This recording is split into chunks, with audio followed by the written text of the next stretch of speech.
Hi, hello, folks. It's Smoo and the Crew Live. Not quite in the same place as we usually are. Hopefully, you've all found us. We're over on Festa 67's channel tonight because my computer's being a bitch. So, without any further, as my good friend Colin would say, I'll take myself a percent. Without any further ado, I'll let you know who's in this evening. We have all the way across, quite near Germany, very close to Germany, but it's in Belgium. It's Vincent from Mr. Lost Model Making. Evening, everyone. And all the way from E-Models Land over, actually London, it's Chris from Gross Models. I'll do. And call blimey tumblers, thanks for pulling me out the shit and hosting tonight. It's Colin Wilkinson. Hello, Pete. You all right? So, how you doing, everybody? Hope you are all well. It's been absolutely roasting of late. I'm just going to quickly scroll up the chat. Again, big thanks to Colin, and hopefully everybody's found us tonight because I didn't want to host in case my computer went.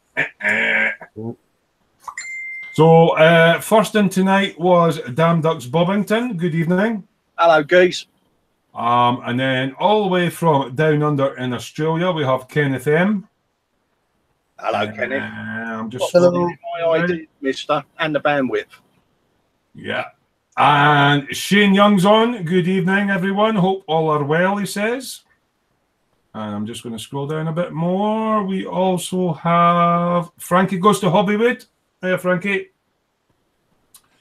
And a little bit further down, there was someone else. I think it was Stephen Whittingham. He says, evening all from wet and windy Plymouth. Oh, yeah. I bet you're a bit cooler than you have been, though, Stephen. Stay safe down there, mate.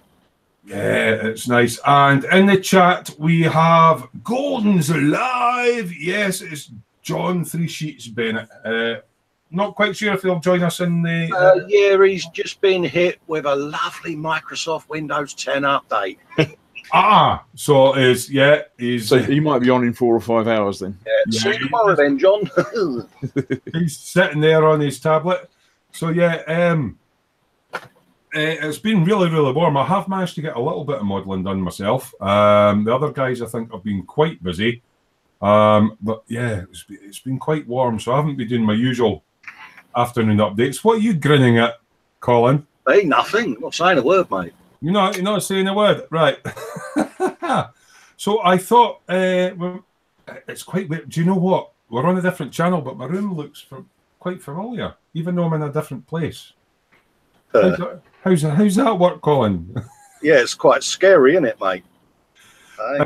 Just make sure that you do subscribe to Colin's channel because it might be about a month before my new keyboard. I can strip my laptop and that down, but there's keys jamming and screen scrolling and stuff. So it might be that Colin might have to host the next 2 or 3 live shows, playing it by ear, and we might alternate. Yeah, you've got a bit of a Bob Marley keyboard going on, ain't you? Yeah. Gammon, mate. Paul Freeman's in. He says, good to see you all again. Hello. Paul. So who are we going to go to first? Chris. See what they've been up. Chris! Right. Hello, Chris. Good evening, Chris. How are you? Hello. I'm quite good, thanks. I'm definitely cooler than it was been the last couple of days.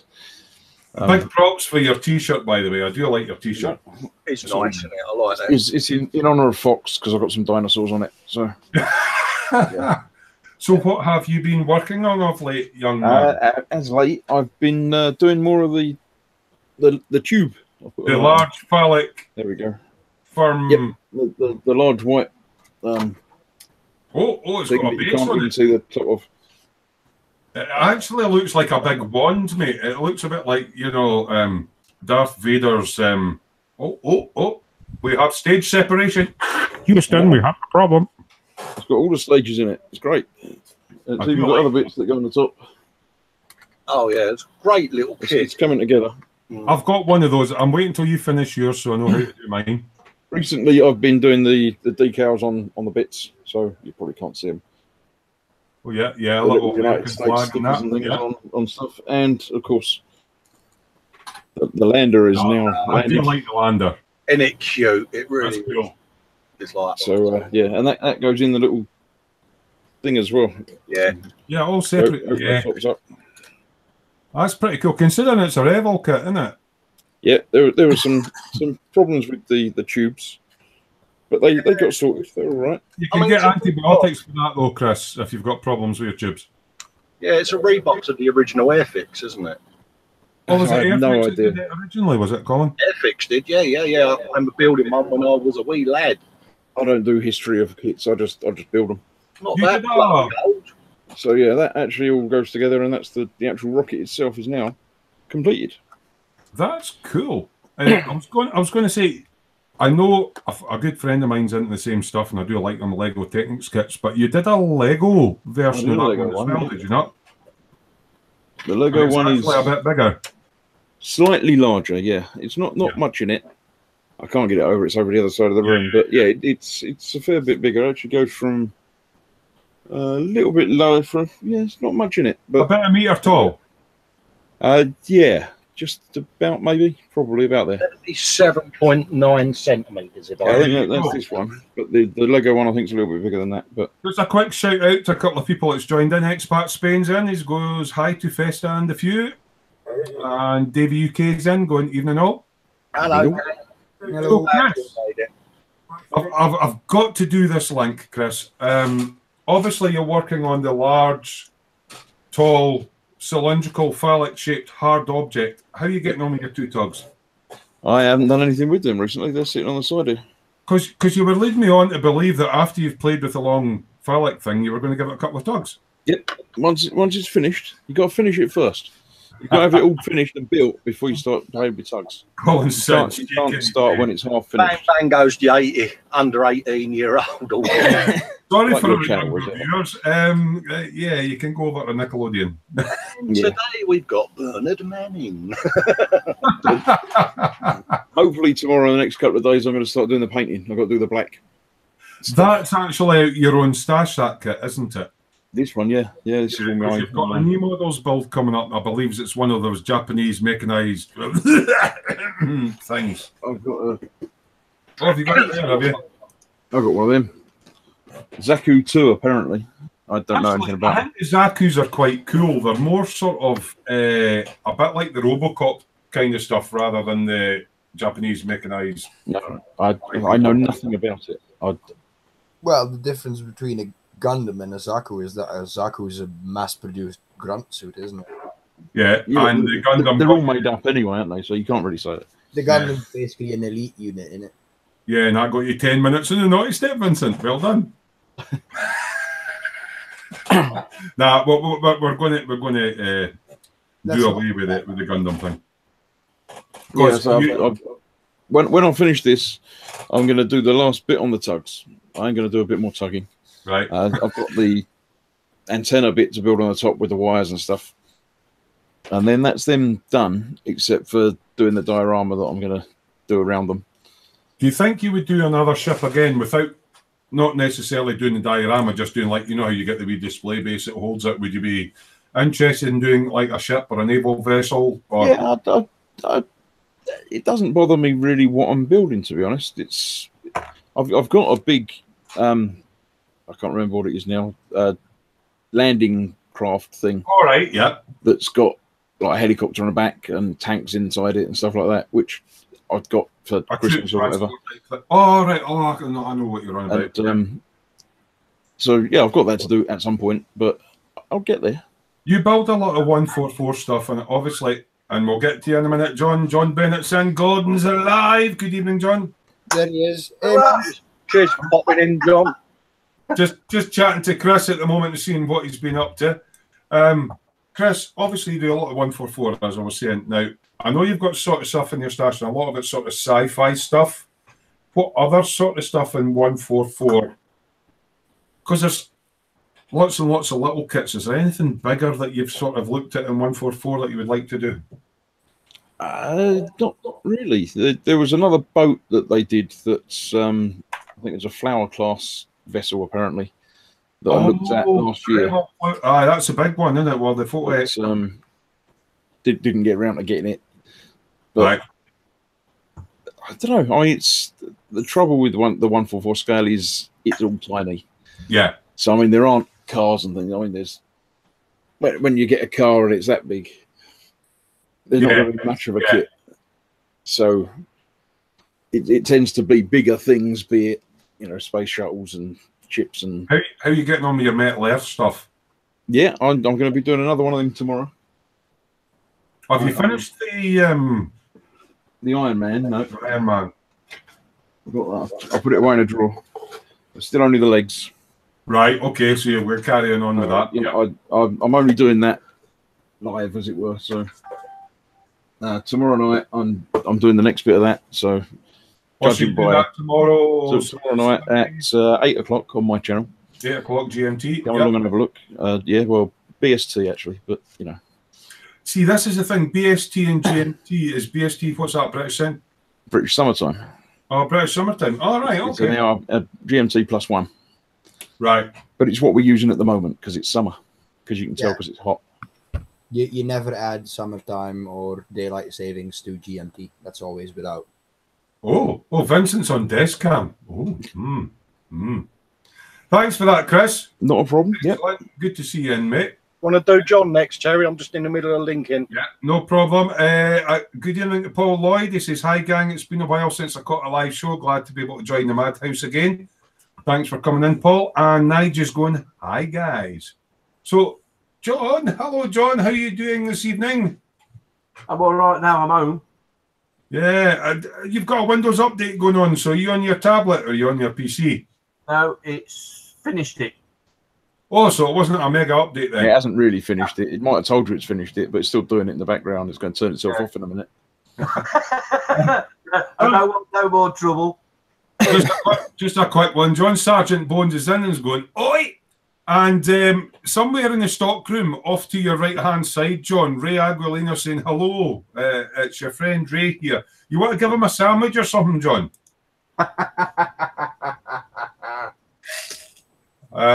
Ray, you might be getting an email for something, a rather strange request from myself for Colin, but yeah, look out for that. Stephen Whittingham is saying, just bought today a Revel German U-boat Type 9, C40, £51, big model, 3.5 feet long. Dang, that's big. Well, anyway, John,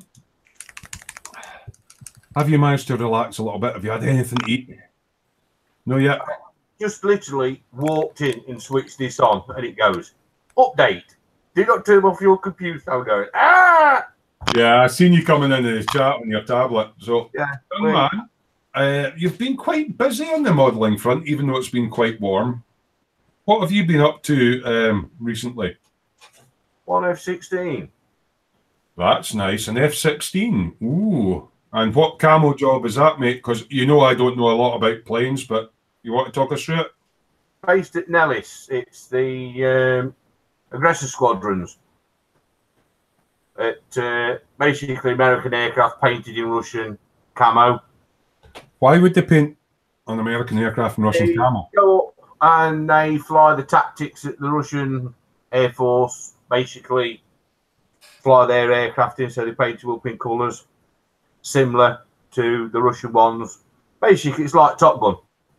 Ah, right, okay. So do they fly inverted and take photos and go, ah? Is it just like what they used to do in the Cold War?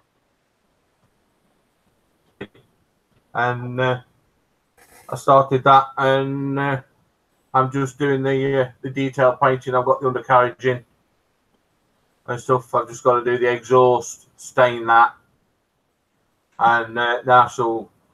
Gloss coat it, put the decals on, then basically muck it up and weather it.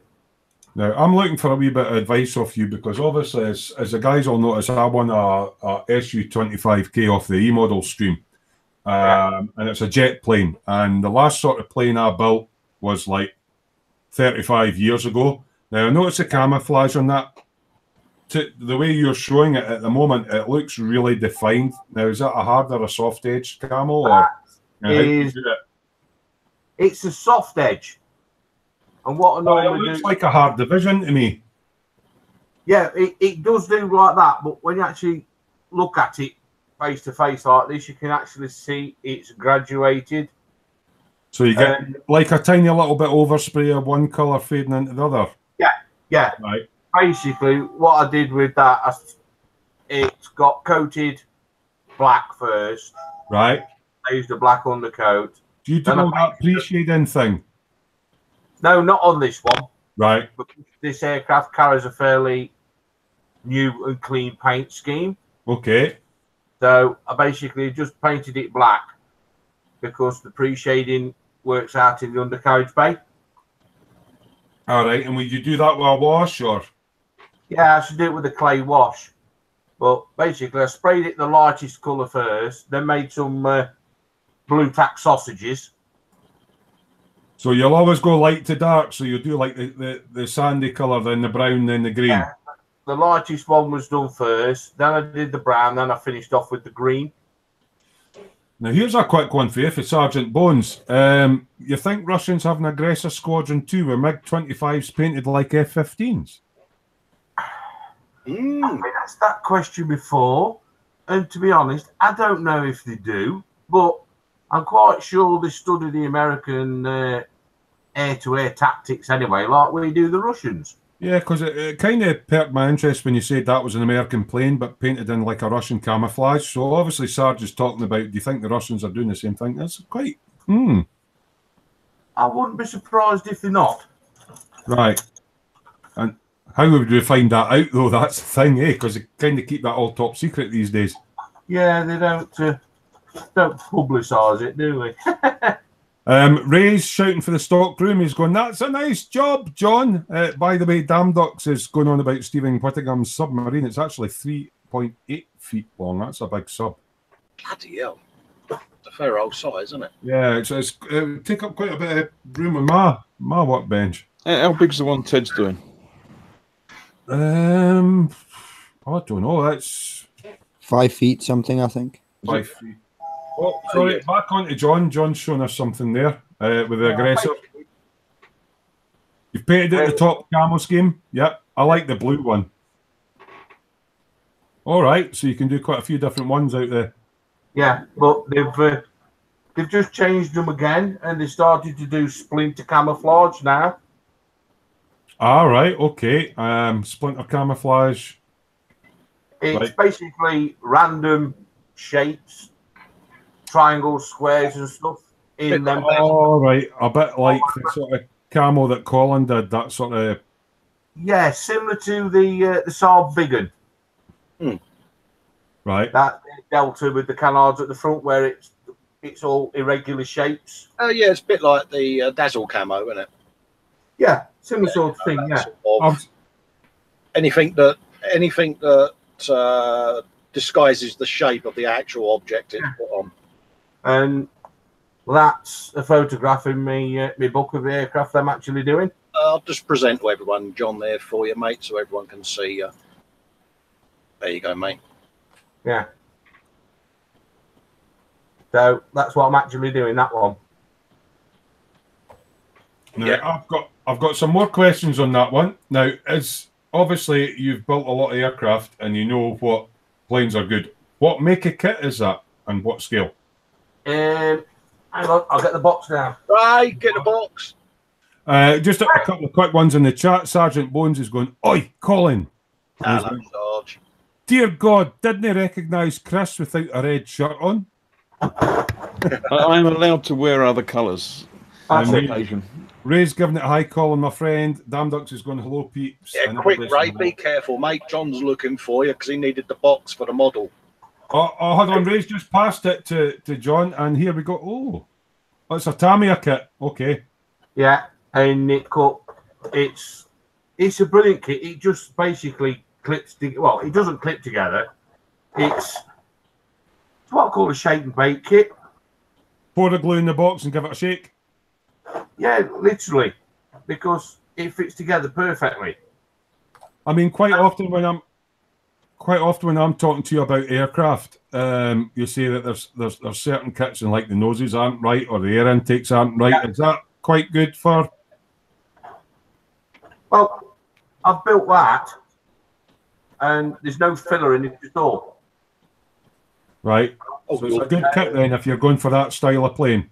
Yeah, if you go in to do a model show, yeah, right, the actual tail fin is held on Oh, it's with pin. metal pins and poly caps.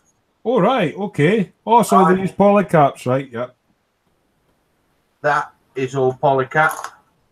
Oh, that's clever. I've only come across that with tanks for the wheels and everything. Oh, wow. You And the best part about it is if you want to do a nice heat staining effect on the tail, you can take it off.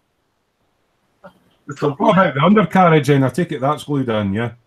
Yeah, the undercarriage is fixed in, but basically you get that colour scheme in the kit, Yeah. right? You get the old Miramar Top Gun one, Oh, that's cool. and you get the Arctic camo with the I like the blue one. blue one Yeah. as well. Another quick question for you. Obviously, because I'm going to be building an aircraft that you've told me is tail heavy. Now, is that aircraft tail heavy? And for people that don't normally build planes where they put the gear down and it tips up, what do you put in the nose to weight it? Normally, I'll either use lead shot, Mm-hmm. air rifle pellets, lead flashing cut into. Oh, we might... This kit doesn't need any. This I kit thought I don't lost need any you. nose weight. Sorry. But this sits on its undercarriage nice and no weight in the nose, no anything. Right. Yeah, Ray, do you want to go and give John's computer a kick? It just paused a little bit, mate. Yeah, you're breaking up a wee bit. I see Sergeant Bones says that's got more polycaps than a giant fighting robotic Japanese thing. It's all right, Sarge. You can say the Gundam word because it's hosted on my channel tonight, and a certain princess has asked me not to ban Gundam on my channel. Yeah, on my channel, though, it'll get you 5 minutes in the naughty step, and I'll just make that quite clear. Cue the Harry voice. I'm a princess.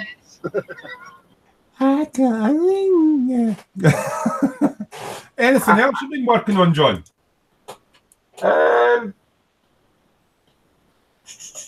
from a big cheese and ham sandwich. I've done a little bit on the Lancaster. Oh, you're doing a wee Lancaster build? A little one. A little one. What scale's that, mate? Is that 1/32nd? No, this is the 1/72 scale Airfix one. That looks nice. Is that the new tool? Yeah. Yeah. And how's that going together so far? The only fillet that I've used on it was to blank all the windows off down the side.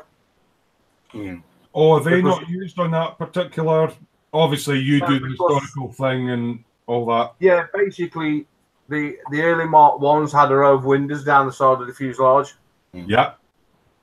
And later on in the war, they were either painted over or they put metal plating, and late 44, 45 sort of thing, they were just making the Lancasters off the production line with no windows in at all. So is that aircraft aluminium construction, or is it cloth and mixture, or? It's aluminium with cloth covered. Oh, what, with dope? Yeah, but on the wings then? No, the ailerons and stuff. Just for weight? Oh, right, okay. But yeah, Lancaster, that John, I must admit, mate, very well put together.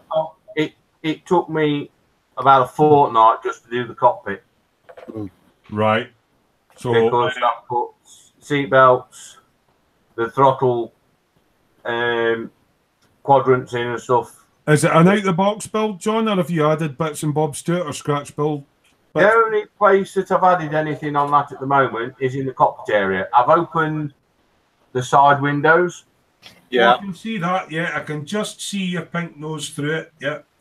Yeah, I cut them out and I've slid them back. I've put the opening handles and stuff on it. Yeah. Because they're painted yellow and they're quite visible. Right, yeah. So I've mainly been working on my F-16, and I've built the nose turret up, put the nose blister, the bomb sight and stuff in on the Lancaster and stuff. So I've got the upper turret to do next. That's tiny, yeah. The rear turret is a different one. It was only fitted to certain squadrons, so I've got a scratch builder rear tail turret for it. Right. So I'm vac forming a tail turret for it. Vac forming. Have you got a vac forming machine like? Now, use a candle or stick it in the oven. Get the I'm trying to find it now. It's here somewhere. Yeah. Basically, what I shall do, I shall get a sheet of clear vac forming plastic. Is that like a really thick sort of polythene type? No polythene. But... It's not the sort of stuff that you get if you buy stuff from the supermarket or pound shop. That type plastic. Right. And get a piece of balsa wood or a thin piece of ply, and make a hole in it the same diameter, the same shape as the turret. Draw it, pin it on, put it in the oven, let it go floppy, and then push it through. And then pull it out and let it go hard, and then cast. Yeah, well, basically, by the time you've pushed it through and you've held it there for a couple of seconds, it's gone off. So basically, using a thermosetting plastic on the top to drop down with the heat. Right. Okay. Yeah. And then once I've done it, once I've actually got the dome, then I shall just cut the centerpiece out. Could you do the same with, now I've seen it on a few places, you get these little strips or credit card size pieces of thermosetting plastic that you put into a hot cup of water and it goes soft. Could you then put that over and form it round and then wait till it sets and then... It's not quite hot enough. All right, okay.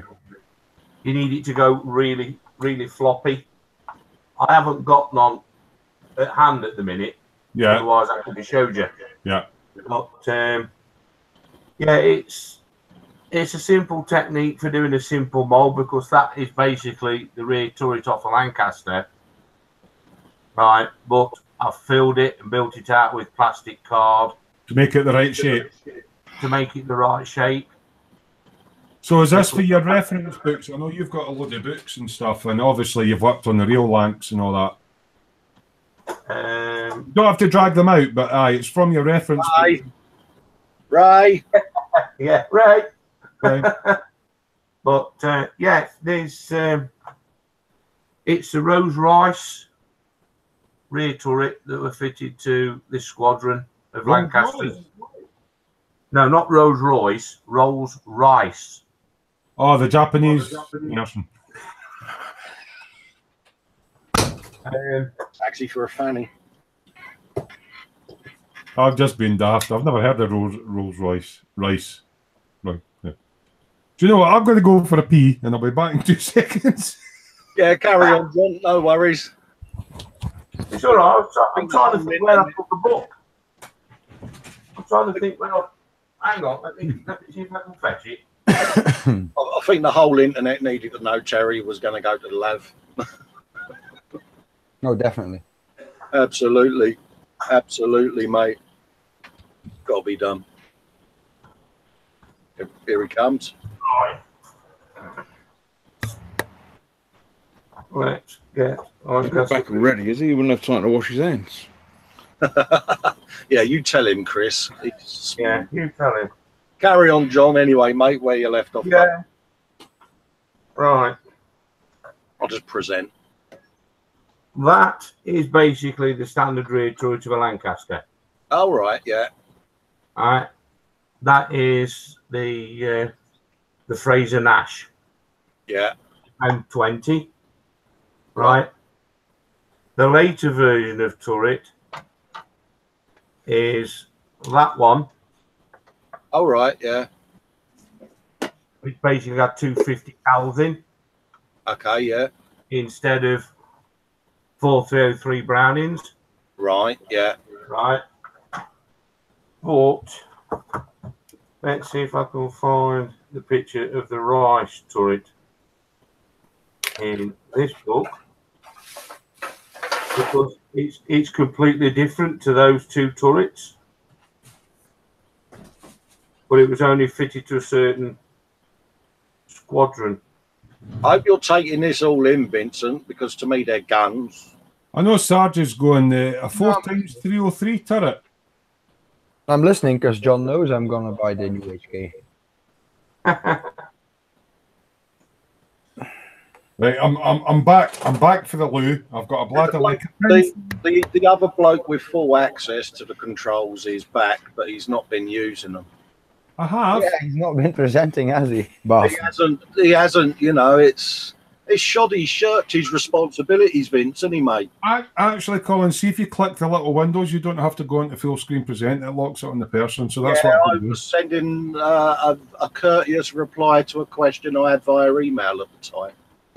Oh, because I respond to people that message me. See, right, hold on. See, I'm clicking on John now, and he'll be up on the big screen without present. See, I'm clever. Right. Yeah, that's only for you though. Yeah, this is the bloke who didn't know how to get a tab. All right enough. I'm used to presenting. Because normally when I click on the little windows, right. Sorry for the guys that are watching. Normally when I'm presenting, Colin's hosting the night, is I click on the little window and it locks it on that person, so it's not doing it for me then. No, it only does it for you.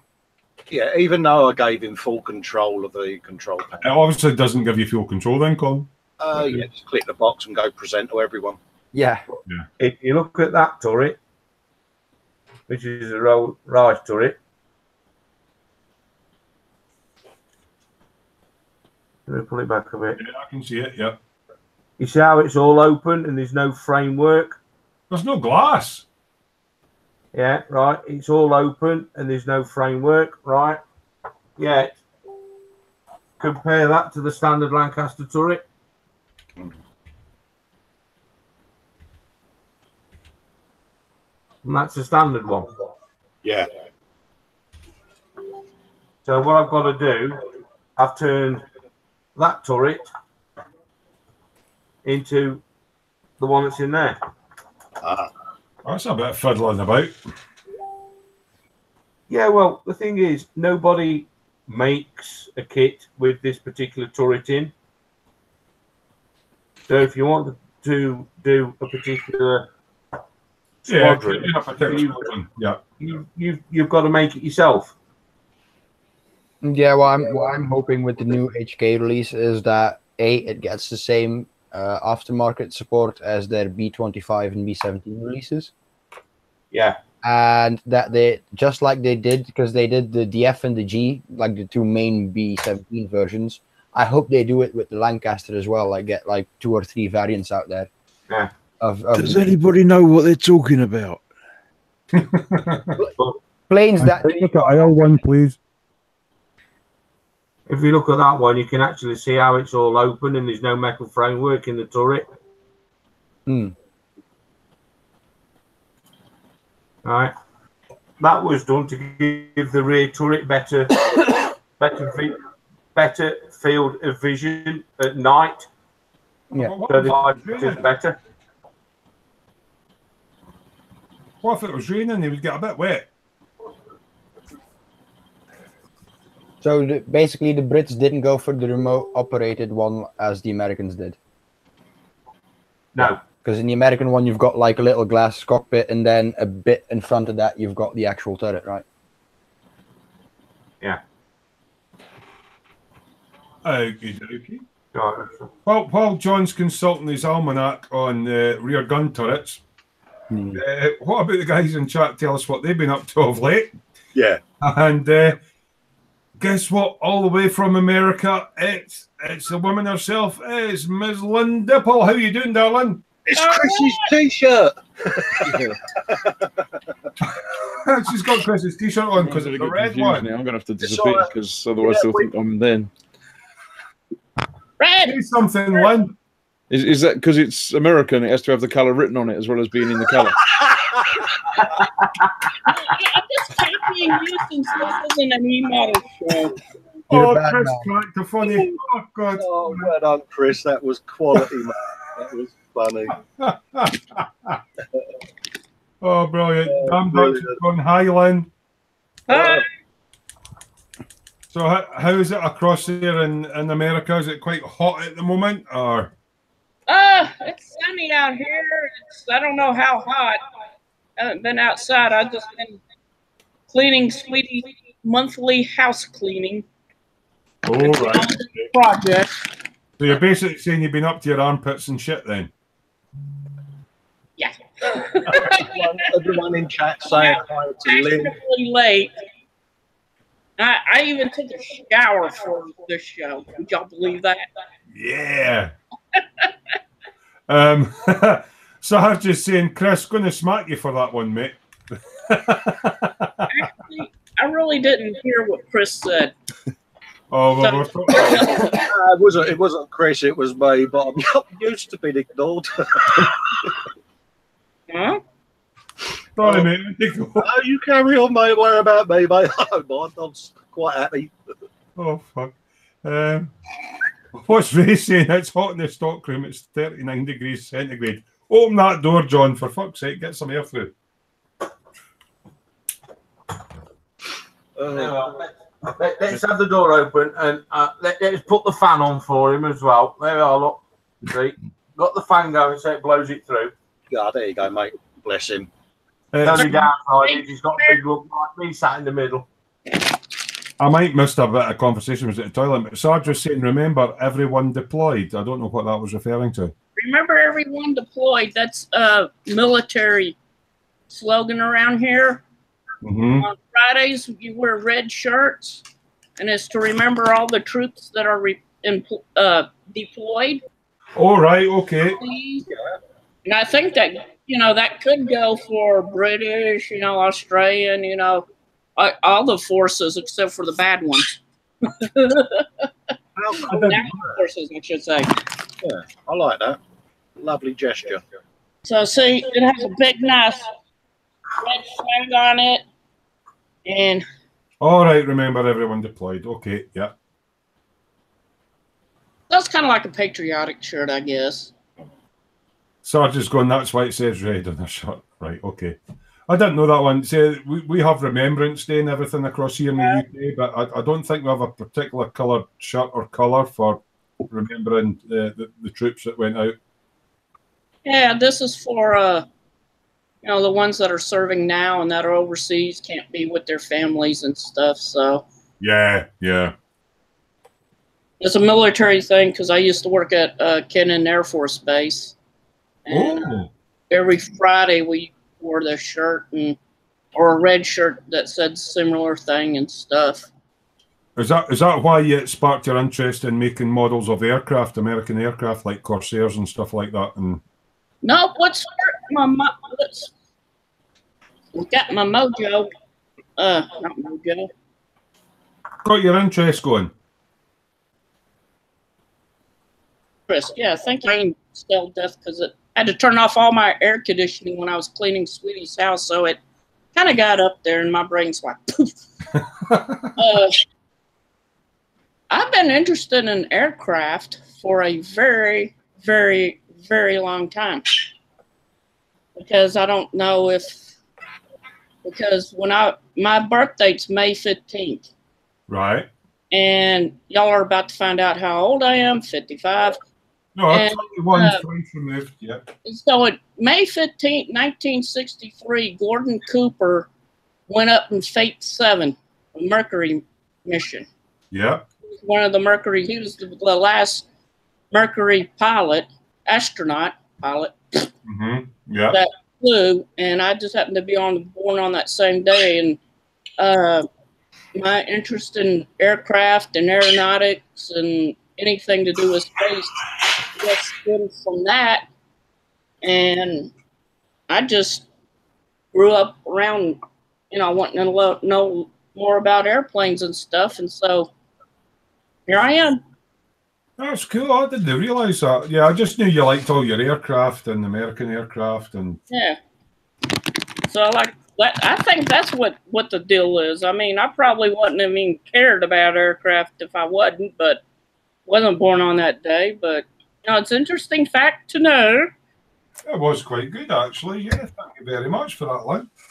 Okay. We're still kind of running through what everybody's been up to, and Vincent's been sitting there nice and quietly, all prepared with his desk down camera. So we're going to go over to Vincent of Mr. Lost Model Making. Hello, Vincent. How are you, and what have you been up to, mate?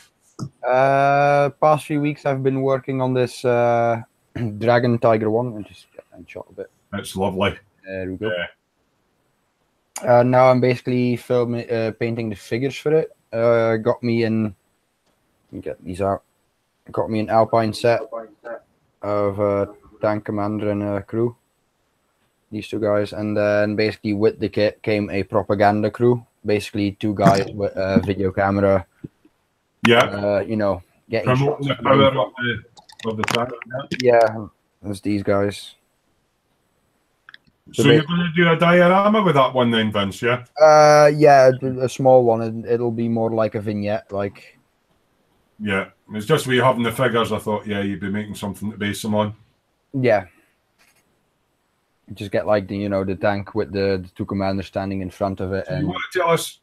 I think what made the kit was it's 1/35th scale. Any extras that you've put on it that weren't in the box or anything like that? Just a second, I'm cleaning up my paintbrush here. What did I add? It's pretty much straight out of the box except for the tracks. And now I need to move it a bit. I do like the tracks. Why don't you turn it upside down and then we'll see all the. Yeah, I won't turn it upside down because then I'll snap stuff off. All right, okay. Yeah. They're Friul metal tracks. I use them on the front as well as the spare tracks because that's a good thing that Friul does is that they give you enough track links. So if you mess up, you can fix it. And normally, if you don't mess up, you have plenty of track links to get like, around the turret on the front, whatever they would have them.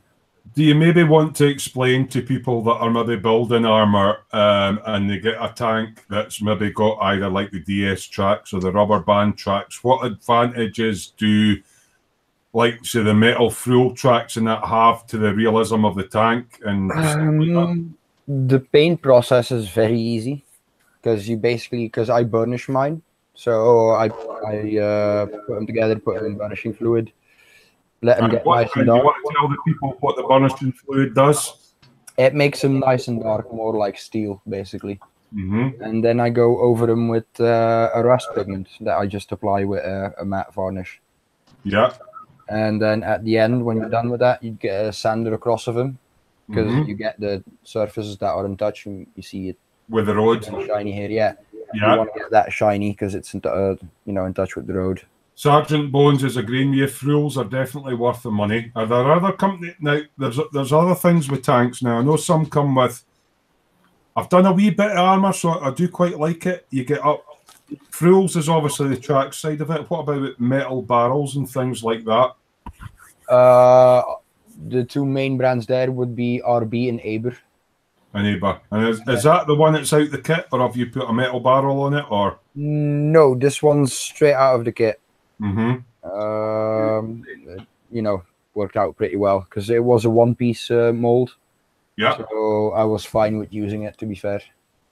Now, I know you've explained to me that this is like I've just rolled off the production line. That's why the propaganda crew are there. So that's why it's not heavily weathered and muddy and stuff. Is that right? It's dusty. I don't know if it doesn't come out quite as much. Getting wee bits of dust on the front fenders, yeah. Mm-hmm. If you were to see it, in real life, it's actually quite dusty on the side, and it's toned down the grey because the Dunkelgrau, the dark grey, is normally very, very dark in color. Right, yeah. And this has toned it straight down because that's what you get a lot of people doing, like a real light grey, forgetting that the paint takes a while to get to that light grey because it starts out really, really dark grey. So yeah. So it's just weathering and dust and fading from the sun. Then add up to that, but that's like 1 year at least that you're talking about, if not longer. A quick comment for Sergeant Bones. RB, no instructions, but good quality. Aber, I like better because they have instructions and mimic the original Dragon plastic part. I've never bought aftermarket. Yeah. Aber usually builds their barrels specific for kit manufacturers. Yeah. But to be fair, you can still adapt them to work in other kits usually. So for somebody new to armor that wants to make it look as realistic as it can, and they're looking at, and I know you're going to say the price in euros, but people can look it up. What sort of price would it be for like a set of fuel tracks and maybe a neighbour barrel or something like that? I think the friels for this, I can actually look it up. Give me a second. Just a rough ballpark figure. It would be about a tenner for the barrel. Right. Because they're really cheap, but the friels would be, 10 quid is what you can count on for that. I think the friel tracks, though, you're looking at 20, 25 quid. And how much is the kit itself then? Kit itself is 55 euros, so about 40 quid. So you're paying about half again as much to get it where it is, yeah. Bits. It does look. I do think that the these as well. So I do think the tracks make a big difference with it, with the sag and everything on. Barrels. Oh! He's got ammunition out now. Yeah, I got the 88mm for it, but I probably won't be using it for the tank because I've got the Tiger's gun in back version, basically. Has that one got an interior on it? No. Right. Okay. But basically, it's the Tiger gun and this big boy. Like Pack 40. Yeah. No, that's a Pack 40 341. Right. Sorry. Yeah. So it's 88mm, same ammunition as the Tiger uses. No one says interior as good as Mike Mountain. Yeah, interior. But so when they say the German 88s, were a lot of tanks fitted with the 88s just to standardise ammunition, or? The Tiger was fitted with it. The King Tiger was fitted with it. I think there might have been a couple of what's known as Waffentragers. Right. Which is basically a truck with an 88mm pack mounted to the back. Yak Tiger is 120 something in it. Because I'm trying to think, if I'm thinking back about British stuff, was 75mm no a thing in the British ones? Oh yeah, but 75mm is a thing in the German army as well, but they used a very high velocity round. Like, just for scale, this is the 88mm round, so quite a hefty round. This is the 75 that they would have used. Oh, you just happen to have one ready. Okay, yeah. So, as you can see, the cartridge is quite long compared to the size of round you're firing from it. Yeah, so it gives it more velocity for going through the armour. Yeah, which is why you get that really thick sleeve along here on the pack. That thicker bit. Blown apart. Yeah. So anything else you've been working on? I suppose. Do I get out the ship? Want to see the ship? I guess. Yeah, go and get your wares out. Let's have a little look at your boat. Sergeant Bones is going. The fuel tracks are 28 euros. They're expensive, but save time and stress and look better. Actually, Vincent's got an interesting way of pinning them. But the 88mm is not all the same. The shell sizes are different. It's just around itself as 88, so that's a bit. Yeah, it's but between the Pack 43, 41 and the Tiger 1, it's the same shell. I don't know if it's the same shell still in Tiger 2. I'm none the wiser, Vincent, so I'll take your word on that. This is. Can Lynn speak because her microphone was muted for quite a while? I'm here. All right, mate. I'm here. I just turned it down because I was eating lunch and I didn't want to hear y'all doing crunch, crunch, crunch. Oh, no problem, Lynn. Yeah, basically, I've been working on this as well. Right, we're going back on to Vincent, and he's going to show us a nice ship that he's been working on. So, yeah, Japanese destroyer, 1/350 scale, which I'm using full photo etch set for. So see a wee bit on the other side of the ship. If you, that's it. Yeah. Just a quick question: how'd you go about masking up a plumb line on them, so that you get it straight, level, or whatever? Is there a marking on the hull? Is it a measurement you use, or because I've got a Nimitz that I've got, so obviously I've not had a good look at it yet. It depends. If it's it might say in the manual, give you a measurement in the manual, but in the case of this Hasegawa kit, I think it's Hasegawa. Mm-hmm. Yeah, it is. you actually get what's the name again? Race panel line. Race panel lines. Yeah, I couldn't get it. Is that what they call the plum sole line? That's like you get the red hull at the bottom and then you get the black. Yeah, then you get a demarcation where the red needs to stop. Because I think with your Yamamoto, it was molded in a different color plastic, wasn't it, or something? My big Yamato was molded in different color plastic, yeah, because they actually made the hull split up at the bottom, and but in this one the hull is 2 halves lengthwise, like, you know. Yeah, I mean my Nimitz came as a one-piece hull because it can be motorized, so it can actually go in. Yeah. But for me, just knowing whether there was a set scale measurement to get both sides to correspond so that it's level, because obviously you don't want it, you know. I've not done much with ships, but I noticed when Chris was doing his 2 tugs, some boats or ships come with a detachable part of the hull, which is a waterline thing. Would that be where you would mark your plumb sole line above? That's the detachable part is the entire part that is red, because that's normally under the ocean. Like on this one, there's, like I said, there's a raised panel line where the red needs to stop, and then you've got the little black line, right? Which that's is a plumb sole line, yeah. You mean that one like that? Where you've got a demarcation for that one as well on this, so you basically tape off along that raised panel line, and you're set with this. It's really easy. I'm just going to quickly go into Chris because he was trying to show us something. Wait now, sorry. That's the 2 tugs. Yeah, so the bit you've taken the bottom off, this is what they call a waterline. Some models. Pretty much, yeah. It wasn't detachable. I used the Dremel. Oh, right, okay, because I know some kits come that you can glue. No, I mean, they're both the same kit, and it's all one piece, right, 2-piece sides and the hull. But I wanted to do it in the water, and I didn't need to have water that deep, so... You've got 2 tugs and a rowing boat, basically, then. I left a bit of red, because I figured it'd be about there. You haven't thought of that, have you? You've got yourself a little rowing boat. No, I haven't got a little Take it down the lake, mate, on a Sunday, can't you? I think it'd probably sink. Sorry about that, Vince, but we're trying to get the grip of this whole, because I mean I've got a lifeboat to build and stuff, and there is the red bit is the bit that's got the anti sort of shell sticky on stuff, and then you've got the plumb sole line, and then anti-fouling paint or layer, or you know, the color itself is called anti-fouling red, but it differs from nation to nation. Right, yeah. Like this one was a waterline model. You can actually see, because it's not a perfect model, it was only like 5 move it to your left a bit so the full thing's in shot, Vince. That's your right, Vincent. There you go. I don't know if it comes across, but there's actually a gap between, like, the entire red part was. You've got that perfectly level, so when you're going to spray something like that, how do you find the reference points for masking that off? I just painted this in 2 halves. Right. Okay. Bottom half and top half was the easiest. Right. Because this was half an hour build. Yeah. Just like something quick and cheap to, and it actually doesn't look bad. That looks all right. Yeah, you've still got to weather it though. Yeah. Yeah, I want to get around to clear coating it at some point, but it looks good on my desk. I mean.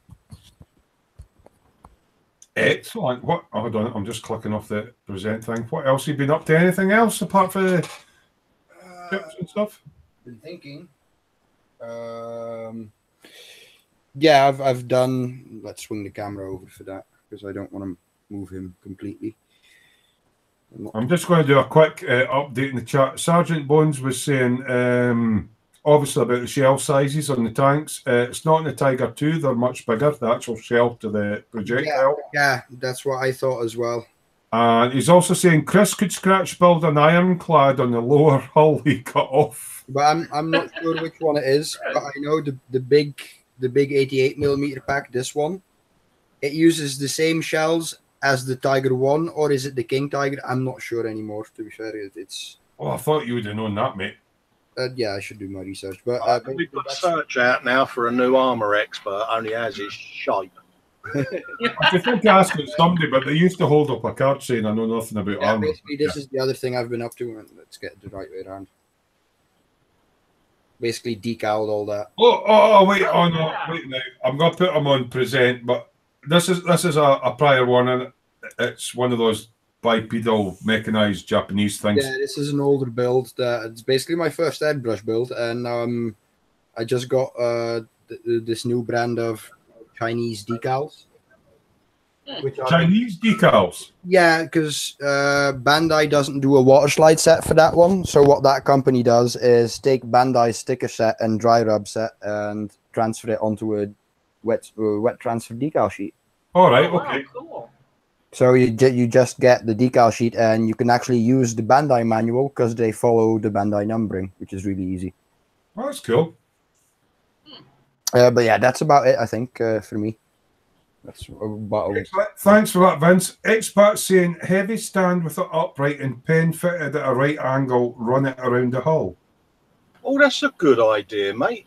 Yeah. Yeah, I like that idea. Yeah, So expat Spain. Yeah, fix the boat level with a spirit level and then put a pen on a heavy stand and just run it round. You could use your spare hands, couldn't you? Your grippers and Yeah, shit. your handy helpers, one of these things. Aye, you could use one of them and have that level on the bench, get the ship level and just run the pen round. That's I reckon the idea. easiest way of doing it is to just get a big pot of paint and just dunk the ship in it. Well See, said. now, like that. you could put it in the bath and get it floating and then just put like dye in the bath and maybe it would leave a tide mark. No? Must be quite hard to get them level though, because you know it'd be quite easy to get skew with. You know, it just looks shite after that. You know, but anyway, I'm going to disappear anyway, guys. So have a pleasant rest of the thanks for show. popping in, Chris. Take care, mate. I'll catch up with you all again sometimes. And I'll talk to you later, Chris. Yep.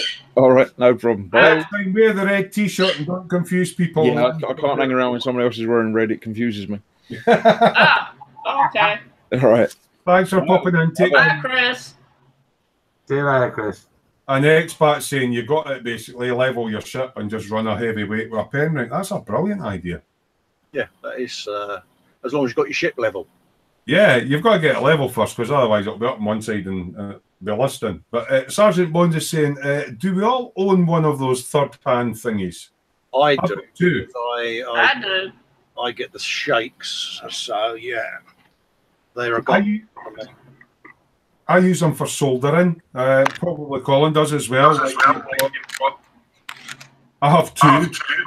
So you've got like we're getting the echo for somebody. It's coming from Lynn. Yeah. Sometimes it'll be like you've got an LED and you've got a wire, and then you've still got your soldering bolt and your solder. So you clip the LED in one easy hands and the wire in the other, and then just. Oh, what's Lynn got there, mate? Oh, I'll just put Lynn up on the big screen. Lynn has got something to show us. Oh, keel clamper. Yeah. Come pull it up the way. What kind of ship is it? Up. It's a kill clamp. Never seen one of them. Oh, I used to use them. Yeah, I've got one. When you right build one. kill, Oh, I'll keep you on present. Yeah, but what I ended up using was one of the mini vice grips and just 2 slats of aluminium. That's And then good if you've got will move, comes down. and that'll help keep it level. You just put a level right here. You know that Yeah. your ship's level. Yeah, one of those spirit bubbles with like a sticky side to it. Just Yeah, spirit level. clamp one down, yeah. Yeah, I've got to go out and buy a new bubble for mine. I lost it. Yeah. Lynn, we're not in for product placement, but who makes that and where did you get it from? Feel free to say, but I mean, I've never seen that before. A keel clamp. That's a good idea for getting your. I'm sure if you type in the words kill and clamp into Google, it'll take you somewhere. Just in case you knew. I got it when I did my wooden ship, which crashed and burned. I was going to say Amati is an Italian manufacturer of wooden ships that TK was doing something for.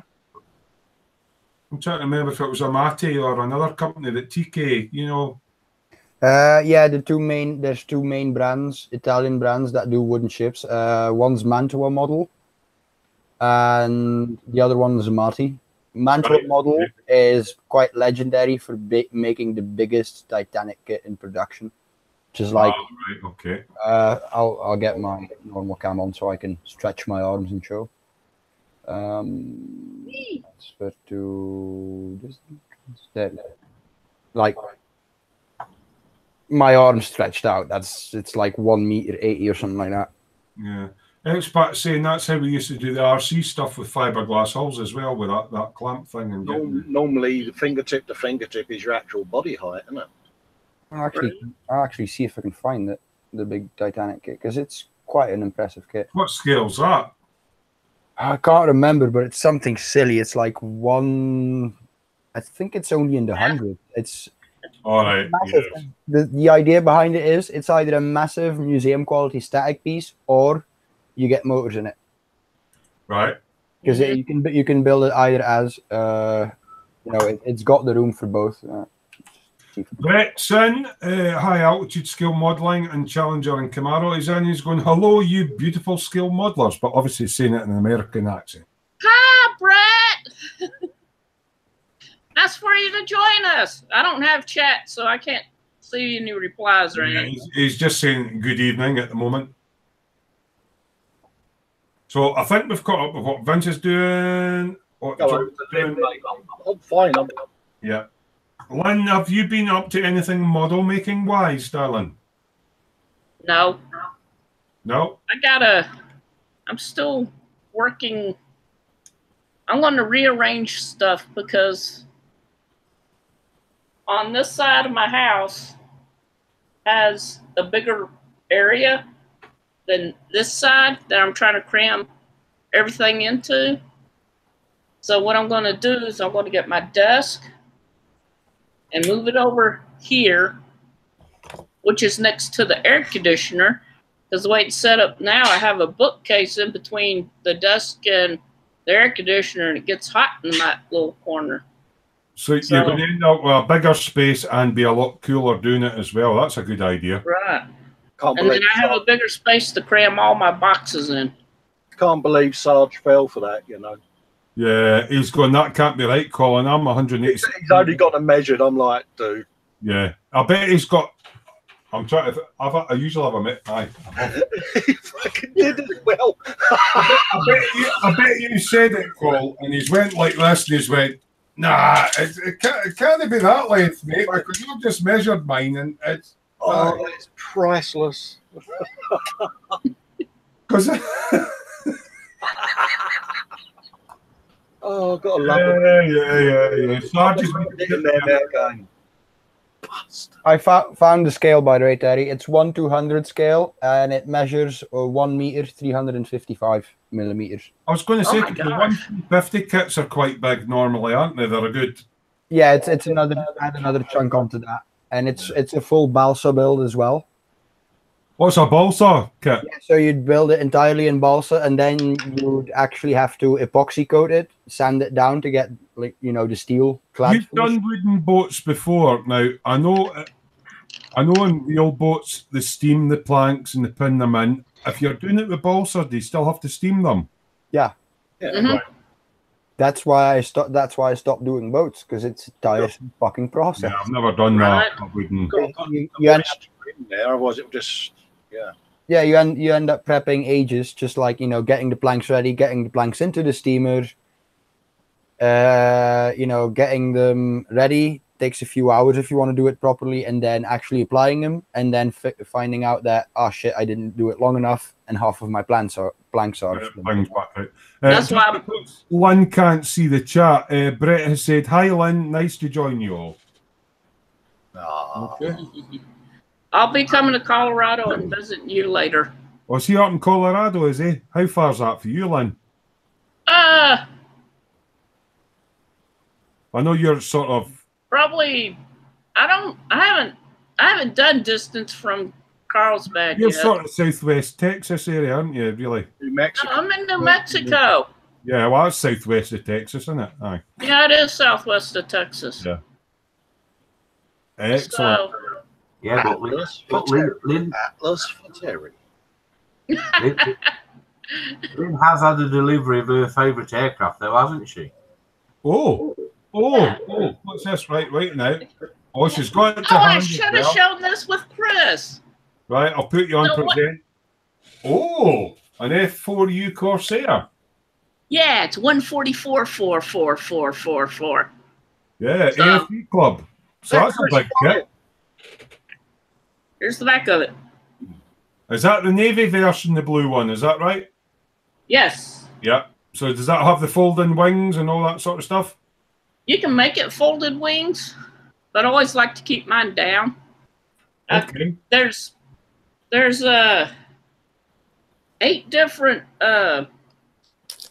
decals with this plane, and they give you 2 planes. They give you 2 planes, and so I need to buy 2 more kits. No, 3 more kits to make all 8. Oh wow! So I have a nice little 144 squadron going on. Yeah, that's cool. It's pretty cool, that, yeah. Excellent. Expat Spain's is going Bandit Country, where you stay. Sergeant Bones is going, ooh. Damn Doctor is going very nice, Lynn. And Frankie Goes to Hobbywood says, looks like a puffin next to Lynn's Corsair. Have you got a puffin sitting there? She has as well. Yeah, she's got a wee puffin there. Tammy Norrie's never too far from me. Yeah, cool. Right. Thanks for that, Lynn. Now, I think John was away checking on something last time I spoke to him and he was going to get back to us on something, or am I remembering something wrong? You're going crazy, Gary. It's finally happened. I've been crazy. Finally happened.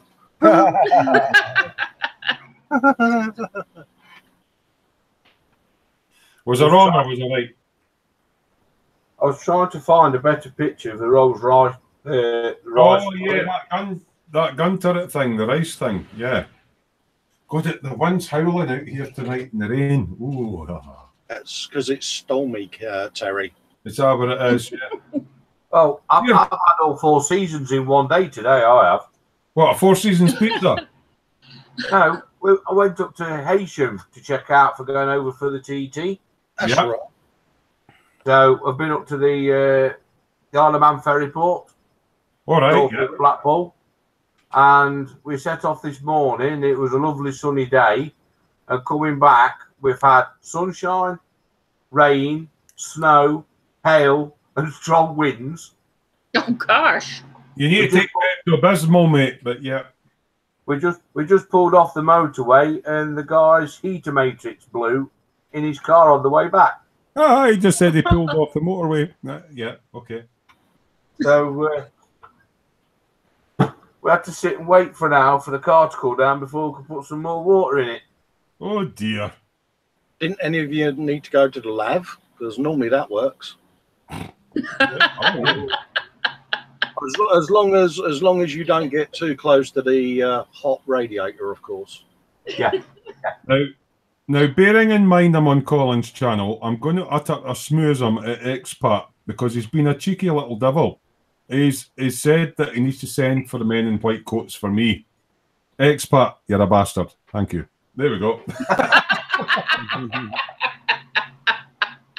Sergeant Bones is saying, send that weather here at the continent. It's still way too hot here. This is the first day I've had rain and it's beautiful. It's nice and cool. Yeah, tonight. I mean, we've had it intermittently here most of the day, but it's cooking again at the moment. And Colin, seeing as you're sitting there and I haven't got to you yet, and I know you're hosting, but how about telling us a little bit about what you've been up to? Because I know you've been busy at the bench, young man, and I will. Yeah, I've had a week where since Sunday I've had about 9 hours sleep, so I've spent a lot of time at the bench. That's nothing to do with our 22-hour hangout the other day, no. Yeah, yesterday we had an epic 22-hour hangout because both of us are insomniacs. I've been doing Concord and little bad boy up. Now, you've got a secret on the white paint you use on that because that is absolutely gorgeous. Yeah, I use what's known over here as appliance paint.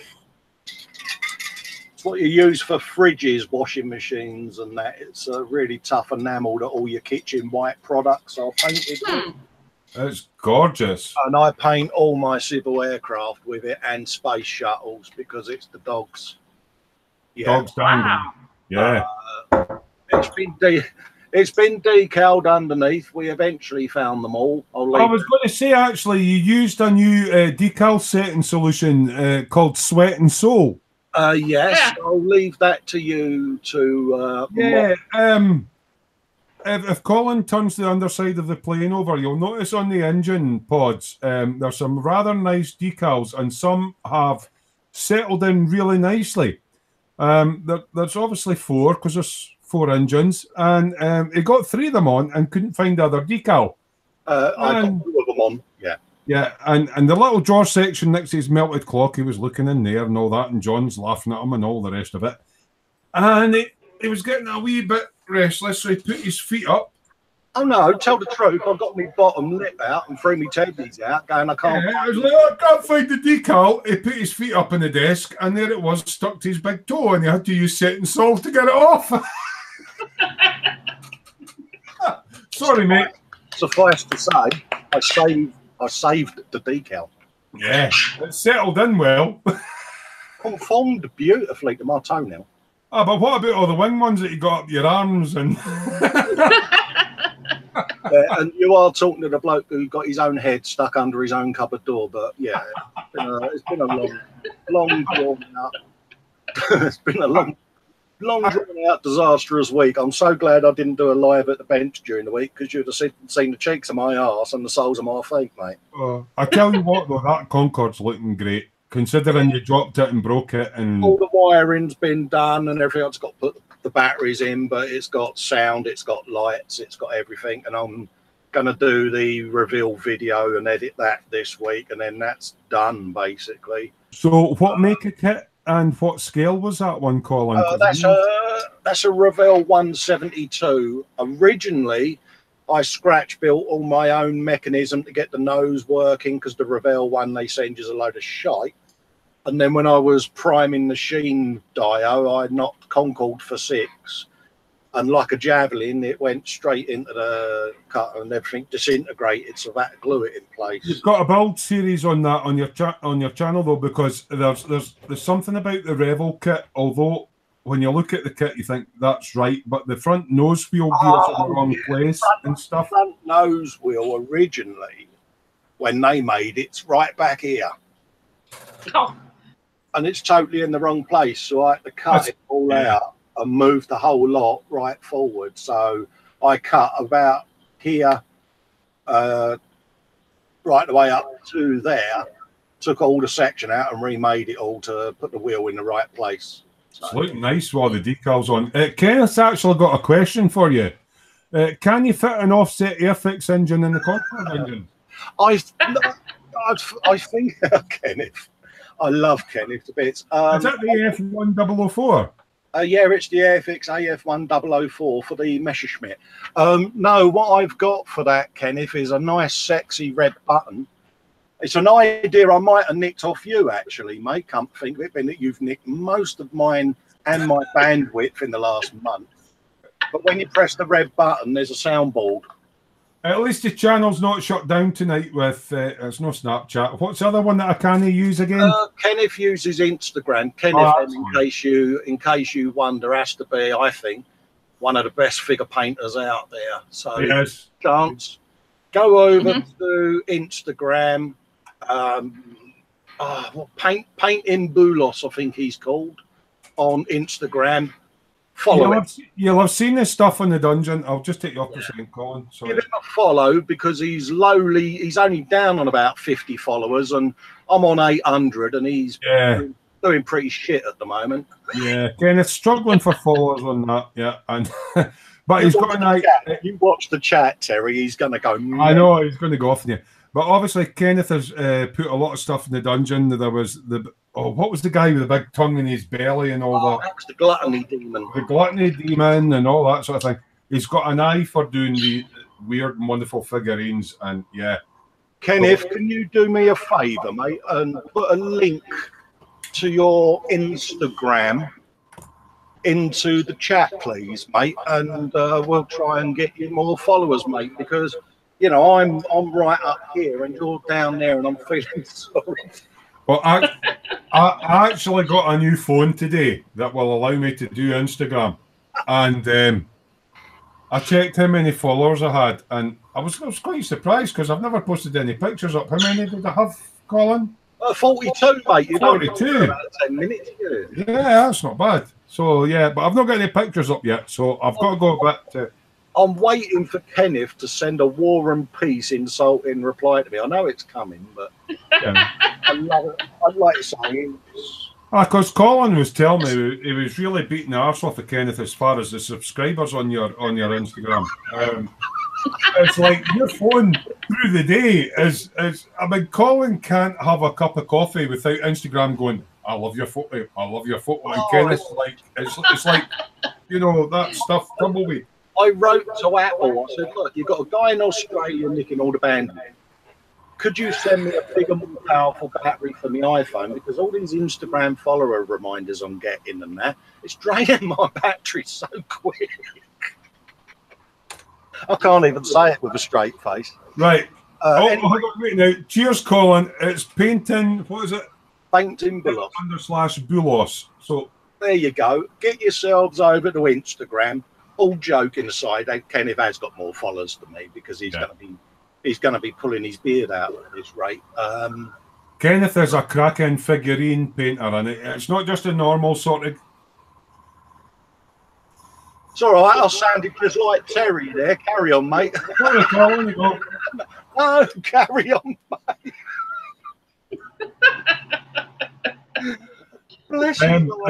Kenneth's just reiterating that I've got loads more followers than Colin. Yes. But he didn't put an exclamation. Stop stealing my ideas, you. He didn't put an exclamation mark at the end, so I don't believe him. Yeah. So if you do have Instagram and you're the kind of person that likes to take photographs of your work and share it and that, Kenneth M from Australia, it's painting_Bulos, and Colin, you're going to get a dry slap, mate. He's trying to get me to do smoothisms. I am. Expat again is reiterating it's the man in white coats tracking you, Terry. Yeah. Is that what my Instagram followers are? All joking aside, he's done some spectacular figure work. We rib him, we all love him. But as a figure painter, mate, you know, if I could do the work he does, I'd be an happy man. Simple as that. Gluttony demon. Yeah. You know, I mean, my feeble attempt has been a Japanese geisha girl this week with some clock sprockets and shit. Did you say clock? Clock. Okay, yeah. Clock. Is it a flesh tones, Colin? Yes, it is a flesh tones. Okay, that's like. I've been doing her. I've done a video on that. You've been doing her. Colin said he's been doing her. So I've done a good and proper. Sergeant Bones, Colin loves Kenneth. Yeah, Brokeback Mountain, mate. All joking aside, I'd had a load of stuff come through regarding vinyl figures, how bad they are to put together and that. So I've done a little demo video on how to assemble her and all of that lot. And also on our epic 22-hour hangout, I'm going to stick you back in the Colin. I started, thank you, Vincent, for all your input. I started doing a tank build for Vincent. Right. Now, if you had been on the other night, we all know Vincent has a photograph of a tiger turret next to his bed. Yeah. And instead of a rolled up copy of Razzle underneath, he's got like Armour Monthly under his mat. I heard his top bed sheet was actually zimmerated. Yeah. Apparently his duvet set is like the body of a tiger and the turret, and he's the guy poking his eyes out. But I said, "Oh, I need your input on this tank build I'm doing, Vincent." Now this guy shot across the bench like Usain Bolt. His eyes opened up. Yeah. I think he might have been nursing a little. You know what I mean? Yeah, What do you need? I said, well, I'm having trouble getting this turret to line up. And I had a plastic turret stuck on top of it. And the language that boy used. Now, he's a highly intelligent young man, but he swore at me in all 3 languages that he knows. But wait till you ask someone if there was fucking full tracks for it. Unbelievable, the disgust and the disdain that young man looked at me in. I felt like I had dropped my wife's favourite dinner plates. Yeah. But then he said you could get, what was it, DS tracks for it or something? Oh, yeah, he reeled up all this stuff. And I went, oh, I look forward to that. And I held it up and he was like...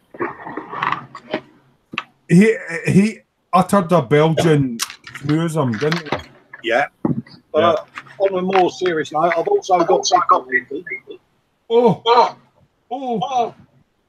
Which it's a voluptuous cat woman. It's a voluptuous cat woman from Keithy Boy that Kenneth and myself are going to do a buddy build on. I'm holding her up because I've only got her head held on with white tack at the moment. Yeah, can I ask how you would weather her chest region via visual dance? You want me to do it, don't you? Yeah. Really? Yeah, flesh tones, mate. Come on. Anyone who's offended. Yeah. Tune out now. That's a gorgeous stuff. I'm going to talk with you about that, Terry. Despite Kenneth's protestations, my idea was to do a steampunk, which is what I'm going to do. It's a weird little take I'm doing on it. But is that one of those Keithy Boy Productions bus? Because that's gorgeous. It is. It really is. And I know we don't normally advertise. If somebody's good at something, punt them. Fuck it. He's just like us. He's a normal average Joe bloke that's going about his life, but he casts, with permission, resin moulds of sculpts by sculptors. Pop along to Keithy Boy's production and keep him in business because he's one of us. Good bloke, good modeler. Boom. That's beautiful, that, actually. I do like that as a video series because I've started. I'm stealing airtime here, people. I do apologise. That's all right, mate. I have started. I've got to be careful how I hold this one up. Said the actress to the bishop. Oh, I like that. That's a mean-looking bastard. Yeah, I've started the big old Lenny. He's not attached to his base yet. Yeah. But that's the Lenny McLean, the governor, as Batman. See, for people in America that don't know who Lenny McLean is, Colin, could you maybe explain? Yeah, he was a famous established member of the East End of London during a certain era. I won't go into details for obvious reasons. Bad boys. But he was a well-known, established London figure. Mm-hmm. And it's Lenny McLean, the governor, as Batman with one. That's brilliant. Mean and menacing, F-off expressions, but I've done him as like bare knuckles on his gloves because he was a bare knuckle fighter along with Roy Pretty Boy Shaw. I like the boots. Yeah, the boots originally were like the Batman boot covers, and I put laces in them and done them as Obnell Doc boots. Mm-hmm. You know, just to add to that mean and menacing look. And he's had a little weather, but there's a lot more work to do on him yet. That's another one of Keithy Boy sculpts, isn't it? Yes. That was another Keithy Boy sculpt. Or a Keithy Boy mould. The original sculptor's name escapes me memory, but it's on Keith's Facebook page. So if the sculptor is watching, apologies, mate, I've forgotten your name. Have you been working on? Now I know you've uploaded. FNL, what's that? I don't know. I know you've uploaded the final video in your series on this channel that you're hosting on just now. So, by the way, if you haven't subbed to Colin, I know he doesn't like getting punted, but the channel that this live feed's hosted on, sub to it. The World War One tribute. Oh yeah, the World War One tribute. The last one went up on the dungeon as well, mate. It went up on Friday, I think. Yeah, it's on there Friday. We'll go into the dungeon in a mo anyway, but it's part 4 of the World War One diorama tribute to the fallen, and it's a 135 scale MH Mark IV mail tank with British and German infantry in the trenches, and there's sound in there of them going over the top.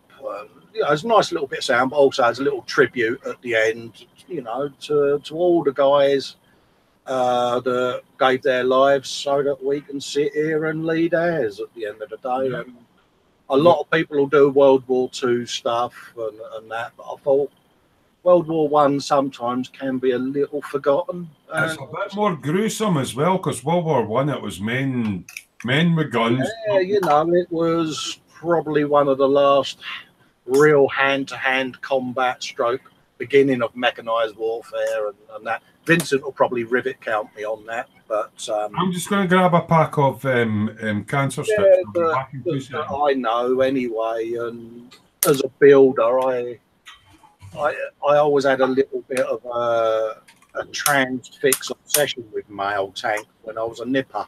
Everyone used to draw tanks and planes and that on notepads, and I used to always draw that shape of tank. And so that was my first ever tank build. And then the lads kindly for my birthday, both in this group, and Mike, Dave and Scott and Fox, all got me birthday presents that were the Volkswagen bus and also a tank, because Vincent, bless him, wants me to get into armour building, and he's, between him and John, going to give me a bit of guidance on Vincent with the tanks and John with a lovely Messerschmitt. So I'm coming out of yet another comfort zone into their world where their expertise will help me improve mine. Well, that's everybody caught up. Thank you very much for that, Colin. By the way, if people haven't already registered for Smooth Dungeon, obviously it's not just my dungeon. I mean, Colin and everybody all has stuff to do with it. Feel free to go to Facebook/groups/Smooth Dungeon. We really like seeing what you guys are up to, sharing your work and stuff like that. Because my computer's not working, I haven't done the usual sort of post all your work in here kind of thing, but we will have a little look at the dungeon later on and share some of you guys' work. Chats kind of went kind of quiet. Oh, good. Clinton Niels is in. Hello, everyone from the future. Obviously, this is a live show. We've kind of went through what everybody's been up to and stuff like that. We do need you guys in the chat to keep pumping questions, having a laugh. Doesn't have to be model making related.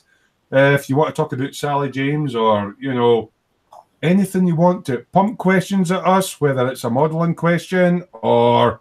Larry James. Yeah. Oh, Colin, you're doing that. Fleshstone's face again. By all means, keep the chat going. Keeping the chat going helps us give us stuff to talk to you guys about. Obviously, Colin's done a wee bit. I haven't been doing a lot. I've had a few personal things to deal with apart from a buggered up computer. Those that have been following my random sort of afternoon live feeds, I haven't done one for a while because it's been quite hot. I've been doing sort of Warhammers. So I've made a little bit of progress on my Warhammer Razorback, and I will be going back on and doing a live on that in the afternoon. But we've had a bit of an idea. Now, I hope you don't mind, Colin and John. I'm just going to present myself for a wee minute here. Yeah, I've got a link to it on my YouTube channel, mate, as an upcoming event. But yeah, I think I know what you're on about. We're going to do... I haven't seen anybody kind of doing this yet. I've seen live builds and speed build and stuff. There are 3 of us that have got the same kit, and it's this kit. It's made by Aoshima. The kit itself is not an expensive kit. It costs about £23 in the UK. It's a Kawasaki 900 Super 4Z1. And myself, Colin, and John. Now, you know John's a prolific bike builder. Colin builds bikes. I like bikes. We were thinking, now we're just at thinking stages, depends how it goes, of doing a kind of live at the bench. So it's not going to be face on, it's going to be at the bench. 3 different guys building the same kit, but putting their own twist on it. and it might be something you guys are interested in or not interested in, but we're kind of planning that. So yeah, you got anything? I'll take myself. Yeah, it was originally going to do it this Wednesday, weren't we? But we might. I might be able to take part if you host it. Well, yeah, we might need to reschedule without going into personal details, but some of us have other things going on. But I mean, real life things going on that we haven't had a chance to confirm or set dates for. Yeah. But it's something we're planning for the future, Cole and John. Yeah, I've got a link to it already on my upcoming live events section. Yeah. On my YouTube. What's that? That would be www.youtube.com/Festa67's workshop. Yeah, Festa 67's workshop. All joking aside, I haven't had a chance to catch up with the other two yet. But yeah, originally it was penciled in for Wednesday at 1 p.m. But when we go live, we can conflab with each other and see whether or not that needs to be put back a week or two. But I'm up for that as long as you host it in case my company. Yeah, I'll host it on my channel quite happily and that. But I mean, I know I've got some medical stuff without going into detail, and others. This week there'll be an official post goes up when we do decide to start the build, because I think John's quite looking forward to it as well, aren't you, mate? Yeah, I'm going to build mine straight from the box. Yeah, we're going to post it on the Boom at the Dungeon, the Festas group. But it will be a sort of afternoon live at the bench kind of thing, which, we're all doing different takes. I mean, I'm one of the builders, obviously. John is and Terry is. So, if anybody else would like to get one of those kits beforehand, go the kit again, Terry, because I can't get to mine, mate. It's up in the air and I'm not allowed. You want me to do it on the present? Yeah, if you could, mate. Right. So if you want to join in, it's not really a group build, but we're doing a buddy build on this, and it's made by Aoshima. If you're in the UK, it's a cheap kit. It's only about £23. And that's, can you see that? That's the kit. So if you want to get one and do your own take on it and join in, by all means, feel free. I'll take myself off. See my finances. I'll take myself off present. There we go. Yeah, it's we're trying something different. Right, hold on. Right, I'm just reading through the chat. Kenneth is asking, can Vincent explain his method for building tank tracks? Yes. I replied to Kenneth that he will. I mean, he originally had help from the resident tank expert. Jared is asking, was Sally James an actress or a model or both? Both, and she was brilliant at everything she ever done. Shane saying we need some more afternoon shows, Terry. They're really good company. It's kind of why I started doing them. It was company for me as well, and people are at home at the time, even though it's afternoon. Yeah, I mean, it's just been too hot. Yeah, just been really too hot to do it. Yeah, I mean, for me, I've never done them, but Terry's kind of been beating me around the head with a plimsoll, saying, "Come on, mate, you know, you're sat at your bench in the afternoon." I just think it would be just even to try it. It might be a flop, but myself, John, and Colin, and I mean, if it's popular enough, it might not be. We're not all building the same kit. You might get like John building an aircraft, me doing a motorbike, and Colin doing a figurine. But what we're thinking about the bike thing is it like a live buddy build type, but not a speed build. Just like you can just something to give us I might join you for that. That we've all got in common, you know. But as longer term goes on, you know, you're going to have different genres being built at the same time in the same live broadcast. So it hopefully does appeal to a lot more people. So for me, it's worth a try during the day anyway, because due to health, I can't get out at the moment. So it just keeps me alive, doesn't it? Sorry, Vincent was trying to say something there. What were you trying to say, Vince?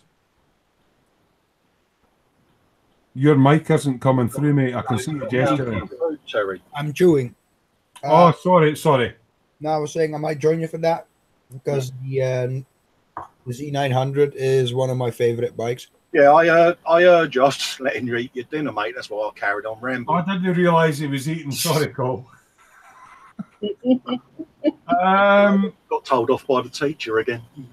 Clinton's going. So how has you all been? I've been very good, Clinton. It's just been really warm, so I haven't managed to get to the bench as often as I would like to. And I'm loving Lynn's hair blowing away in the wind there with her new cooler. Oh, yeah, got me a new air conditioner finally. But it says 73. If that's centigrade, you'd be roasting. Or is that in American Fahrenheit? 73 Fahrenheit. They're special, Terry. Don't forget this. It shouldn't be blowing because Lynn sent me some of her moose, mate. Yeah. No, I noticed a couple of wisps. It was a bit like Trump getting on the Ed Force One. I forgot to put it on after I took my shower, so that's why it's blowing. See, the thing is, you look at Colin normally, but when he gets on Air Force One, he's kind of like Trump. But all this hair appears for the back and starts going like Predator.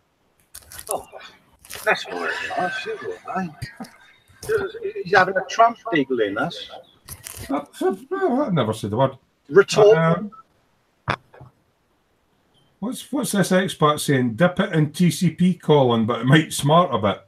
Dip what in TCP?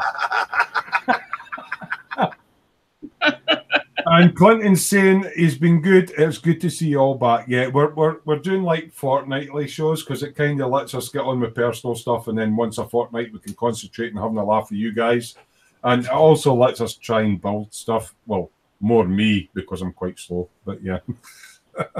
Yeah. Vince is making me hungry. I've seen him with chopsticks. Vince, is it a Chinese you've got? Is it? See, I'm sitting looking at them thinking, fuck me, they make lovely telegraph poles in my diode. You know when we've done the bike, Terry? Yeah. You can always do an aircraft that you won. All right, wait now. I'm just going to put John on present here because... Hold on, wait a minute. Oh, my button's not working. Colin, can you do it? My computer's playing up. I can't present him. Oh, wow. Right, he's got one of these, and the one I got off E-Models. What makes that one, John? It's a reference book. Oh, would that be for this? Would that be for this one then, mate? Yeah. The North Korean one and that doesn't look the same as me. Yeah, see, I fancy doing the North Korean one, which, if I can get it to show up in the camera, is that kind of that colour. I like that one. I just want to do something different. I want to do a Kim Jong-un. Yeah, but Terry, if you do a Korean one, it's easy. You just do it grounded, decrepit, and especially not flying. Well, I'm going to have the wheels down. Yeah, that's me. That's me banned from North Korea then. Yeah. You're not bitter at all, Kenneth, about Kim Jong-un and his dictatorship. Kenneth, really? Change your name, Vincent. Where did you get that from, Terry? Was that from E-Models, mate? oh, he's got one of those. Give me that sticker. By the way, Colin, Clinton Neil says your hair hasn't moved at all, Colin. Thank you very much, Clint. And yeah, I've got the extra firm Falcon firm hold moose, mate. Available from Slapheads R Us. Colin stole my moose. See, it's flying everywhere. He got the good stuff before I could. Be right back, just grabbing. No bother, Vince. I'm just going to present John because he was trying to show us something. So we're back on you, John. You're on the big screen, mate. There's so many different camo schemes now. I believe this plane is like the Russian version of the A-10. Yeah. Where did you get the reference book from? Off the internet. Right, okay. Is that that big scary thing where you have to click buttons and stuff? Yeah. I didn't realise so many countries actually used it. Well, this set of decals that I've got for it covers Angola, Belarus, Bulgaria, Georgia, Russia, Slovakia, and Uzbekistan. I think my one was Czech, Russian, and a few others. Yeah. But that's actually a good book because it actually shows you in flight right? And But I'm only building one. It actually shows you all the different versions of the frog foot. Right. All right. Why did they call it the frog foot? Do you know that? Well, that was a NATO code name. Right. But the Russians call it the Rook. Right. Right. And it's their sort of equivalent to the A10? Yeah. Which is that like a low-level ground bomber sort of reconnaissance? It's ground attack. It was mainly designed, the A10 was, to take out Russian tanks. Colin? What's he giggling about? Oh, he's a shit. Just in case peeps that are watching don't know, E-Models have come out with a lovely new range of stickers. Now, some of you may be used to these ones. Now, if you look over Colin's left hand of his shiny bonce, there's a big E with wee hands and feet, and yeah, on his birthday, of course, I had a wee word with the lovely guys at E-Models and said, look, bung him any stickers or freebies you've got, and he's got one of them, and I want one, and he keeps teasing me with it, and he tells me I've got to behave or I won't get one. John's got one, ain't you, John? Oh, fuck off, you've no.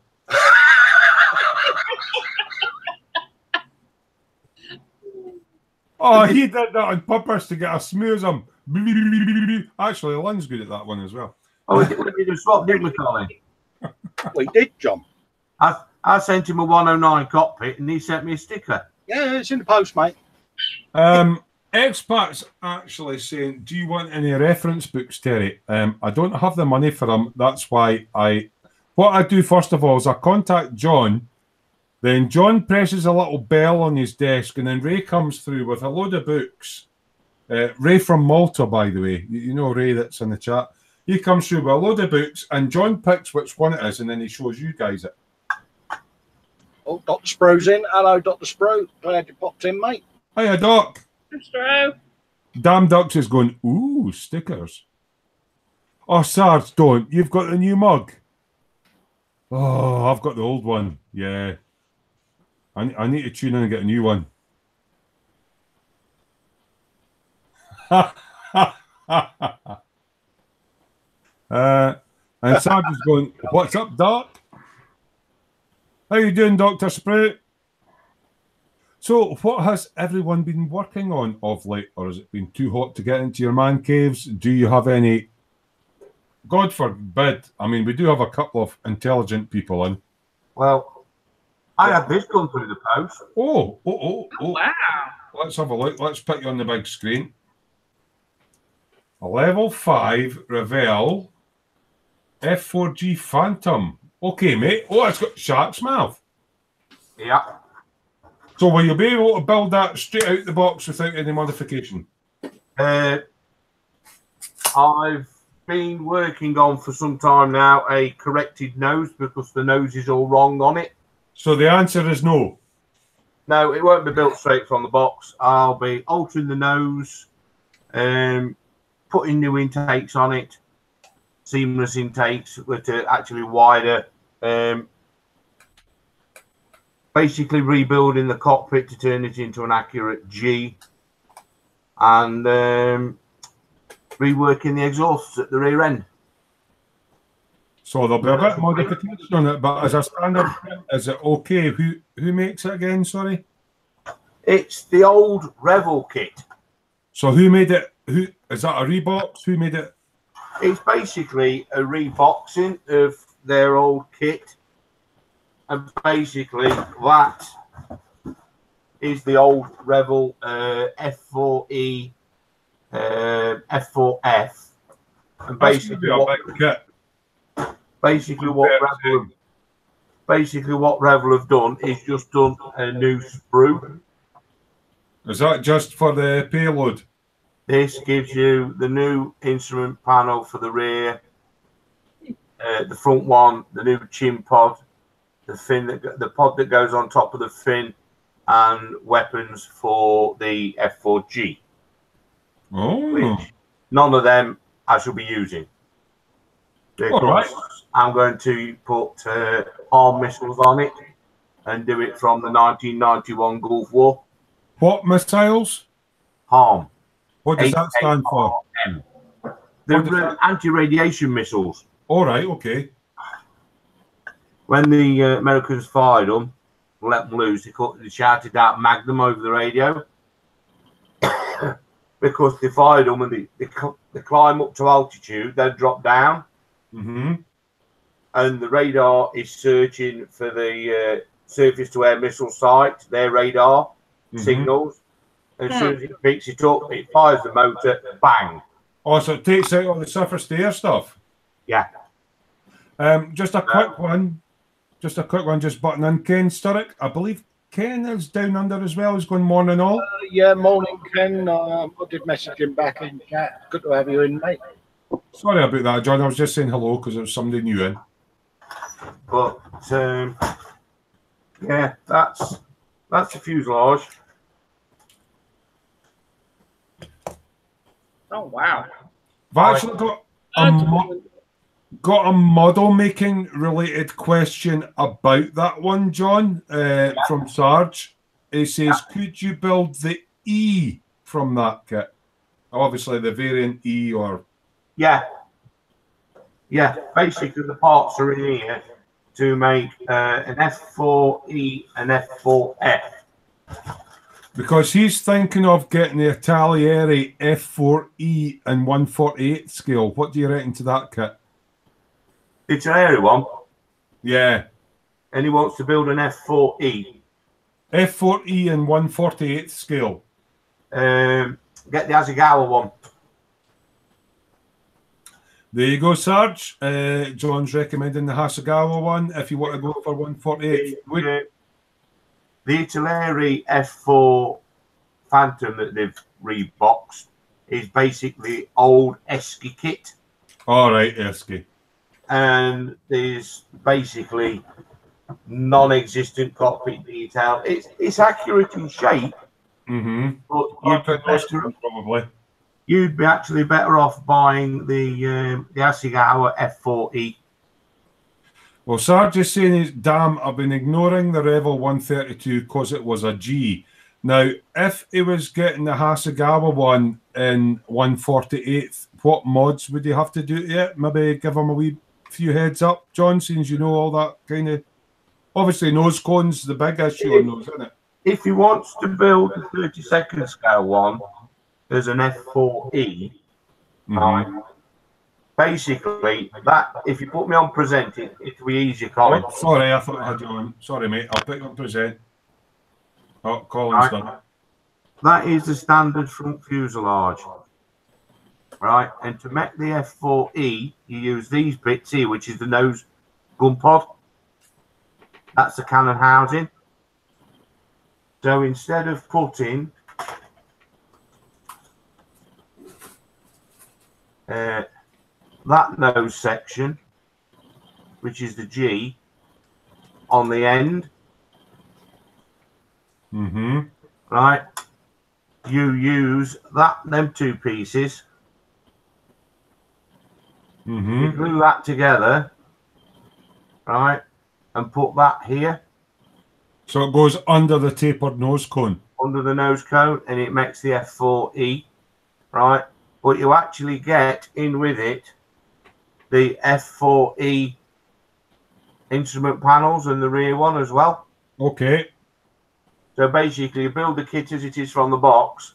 You put the gun nose pod on. You use that instrument panel, and you put that fin tip on. Because if you see that fin tip there, let me tip it that road round, right? Where are we? There. Yeah. That's the E and F fin tip. Right. I mean, Sarge is going, yeah, Italieri is going, the Italieri is old Esky kit. The 2017 E is scribed and based off of parts from the Hasegawa.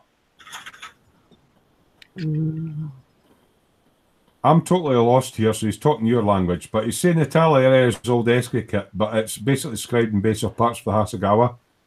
Yeah. So He's thinking he could get the Revel one and make his E out of it. If he wants to build a 32nd scale E, right, it depends whether he wants to make an early E. If you want to make an F4E early, use the Tamiya one. See, he was talking about 1/48th rather than 1/32nd. So if you want to build a Phantom, an F4E in 1/48 scale, the kit to go for is a Hasegawa one. Right. If he's going 1/32nd, then the Revel. If he's going for 1/32nd and he wants to build a late F4E, right, which has got different wingtips, right, go for the Revel one, but that's got its faults as well. So there will be modification with whichever kit they get. If you build it in 48 scale, the straight F4E, the Hasegawa kit is the one to go for. Right. Dr. Sprue is saying I have the F4J Phantom 2 from Revel from 1998, but it does not it does not say an E version. You can't build an E from an F4J. Okay. There we go. Because the nose is all wrong. And I believe the wings are different as well. They have to part the wings. Sergeant Boda's going, yeah, late E, so I can be using that 1/32nd scale. I know where I can get it on the cheap. So he's obviously erring towards the 1/32nd scale to get the accuracy. Well, if he wants to do a 32nd scale F4E late, right, if he messages me and stuff, I can actually let him know what to correct in the kit. What I do, John, if you type up in the chat and just go like hello or something like that, he can sub to your YouTube channel and send you a message, or he can get you on Facebook or whatever. John obviously knows quite a lot about aircraft and specific genre. So if you click on GB's Model Zone, that's John, aka Gordon's Alive. That'll give you one method of contacting him, or you can get you on Facebook. Do you know your Facebook? You can always contact him through us, can't he, at the end of the day, because we hang with John every day. So. Or just post in the dungeon and say, John, I've got a question on something, but by all means, the dungeon's not just for you posting up all your work. If you've got questions on a certain thing and it's for one of us guys, just go like John. It does come up on Facebook as Gordon Bennett, Gordon's Alive, and just say, Gordon, I've got a question about a certain kit, and post it up in the dungeon, guys. Yeah. Yeah. And start just saying, yeah, just go through the dungeon. That's probably the easiest way. And then that way, if you get in the personal messages, you can do it through Facebook. And... yeah. I just did some prep work so I can show you how I make transit. Right. Okay. There was a question earlier on where somebody asked Vincent about his pinning method. I've just picked on by screen, Vincent. He uses a slightly different method from people who buy the fuel tracks and try and pin them. I use a different method than what the manufacturer tells you to do, basically. So I'm going to let Vincent take over here and tell you exactly what he uses. So on you go, Vince. I said in a minute. I'm not ready yet. All right, I'll take you off present. Sorry, mate.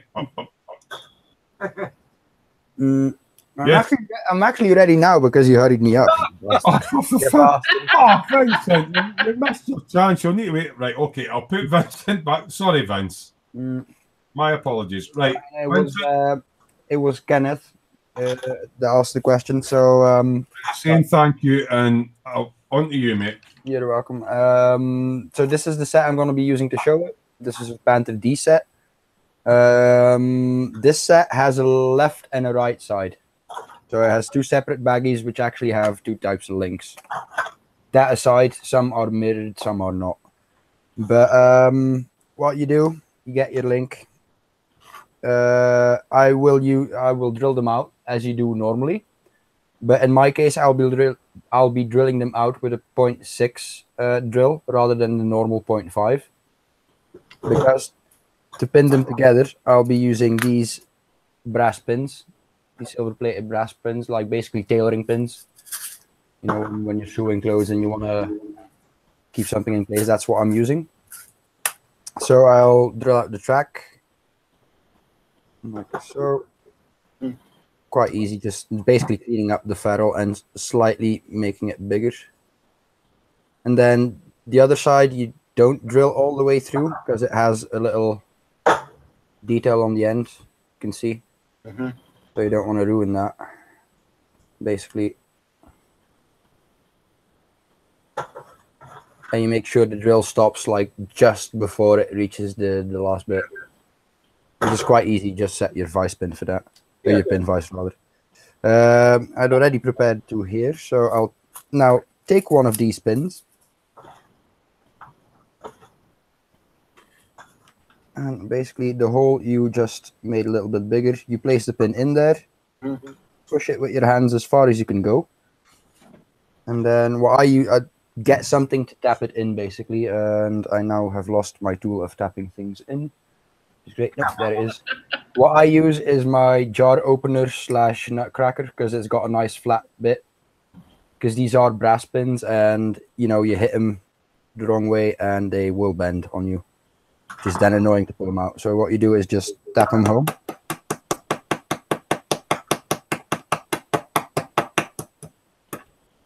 And there you go. And that's one link completely made. Now it is going to be a bit tight at the beginning, but that doesn't matter. So then you take your snips. These are Hasegawa photo etch snips because this is brass as well. There we go. And that's your link. No glue required, because what you do with the 0.6 drill, you make a 0.6 hole. Obvious. But you then use 0.65 brass pins. Yeah. So for a snug friction fit, and that way they will never ever come apart again. Yeah. They just won't. Wow.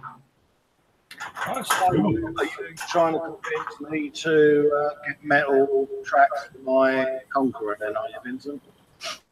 They're dead easy to make, to be fair, if you use that method.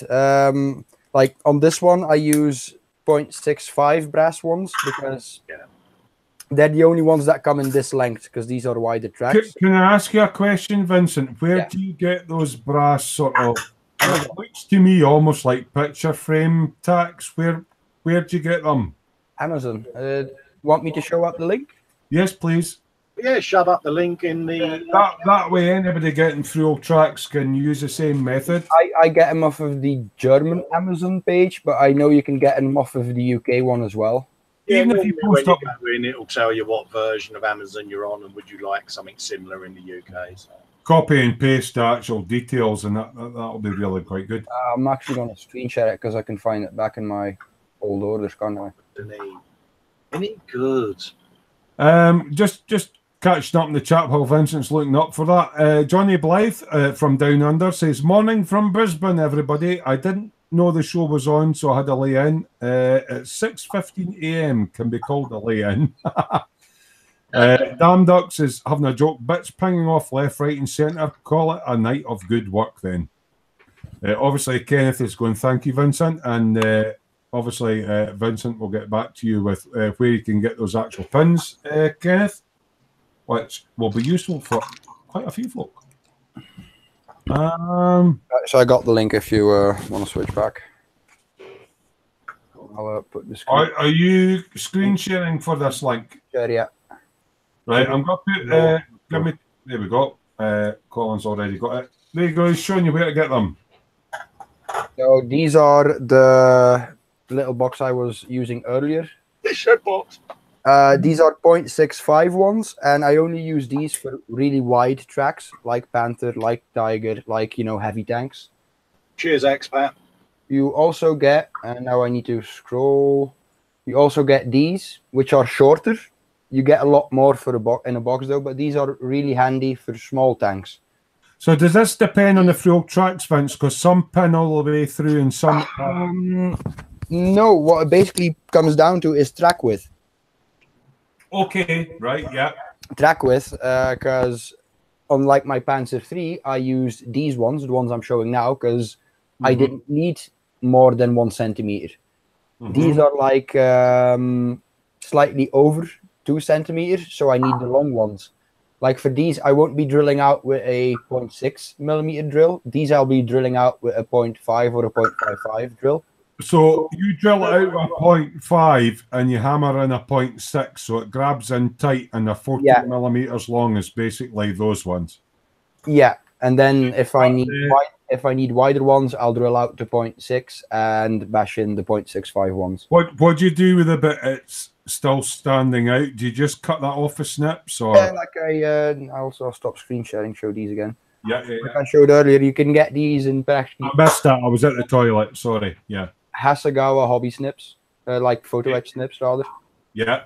These will work perfectly for that because it's brass. Photo etch is brass. These pins are brass. And do you file them back, or do you just cut them? No, I just cut them because like these I finished earlier. I don't know if it quite comes. Put the focus back. The link sitting in your hand, yeah. But you're like Ted there. Just there we go. Focus. There you go, oh, mate. there you go. So this is get the drill. This is the original end detail, the one you don't want to drill through. Basically, these ones. Right. And then this one on top. This is the actual brass pin. You can tell it's slightly shinier.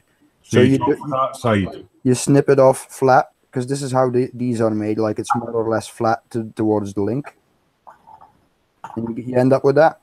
And then when I assemble these before burnishing, because it has the added bonus that the brass pin will actually burnish with the rest of the track. Burnishing fluid do you use, Vincent? Is there a particular... I use the AK stuff. Yeah, okay, mate. But you can get Ushi does one. I think MiG does one. Yeah, MiG does one. And if you're in the UK, fluid from a lot of suppliers and that. Yeah, if you're in the UK, you can actually get blacken it for it. Yeah, I was going to say that, Vincent. There's a budget option to blacken it now. I can't really easily get it over here, so that's why, you know. So that's a UK only thing, is it? I think it's a UK brand, yeah, because they actually come. They actually showed something like that at Telford last year, I believe. Yeah, similar product that, like for wood, for all kinds of stuff. Vincent, can I just congratulate you for it as well, wasn't there, on the tubes? Sorry, Colin, I spoke over you. You might need to say that again, mate. Yeah, I think there's a how-to for it, for that blackening it stuff on the tubes, mate. And Expat has uploaded it to the dungeon, by the way. Is that for that frog foot thing, Expat? If it is, thank you very much, mate, because... yeah, it's on the dungeon, mate. I've just replied to him in the chat and on the dungeon, mate. Yeah, I've not done an aircraft for 35 years. Can I just congratulate Vincent on his professionalism, because he was out of focus and then he scrolled it in and I'm like, shit, I need to get better set up. Oh, yes, he's very professional, Terry, unlike you, who's bloody shoddy. I know. You know, I mean, it's like, you know. Oh, John's got his F4 up.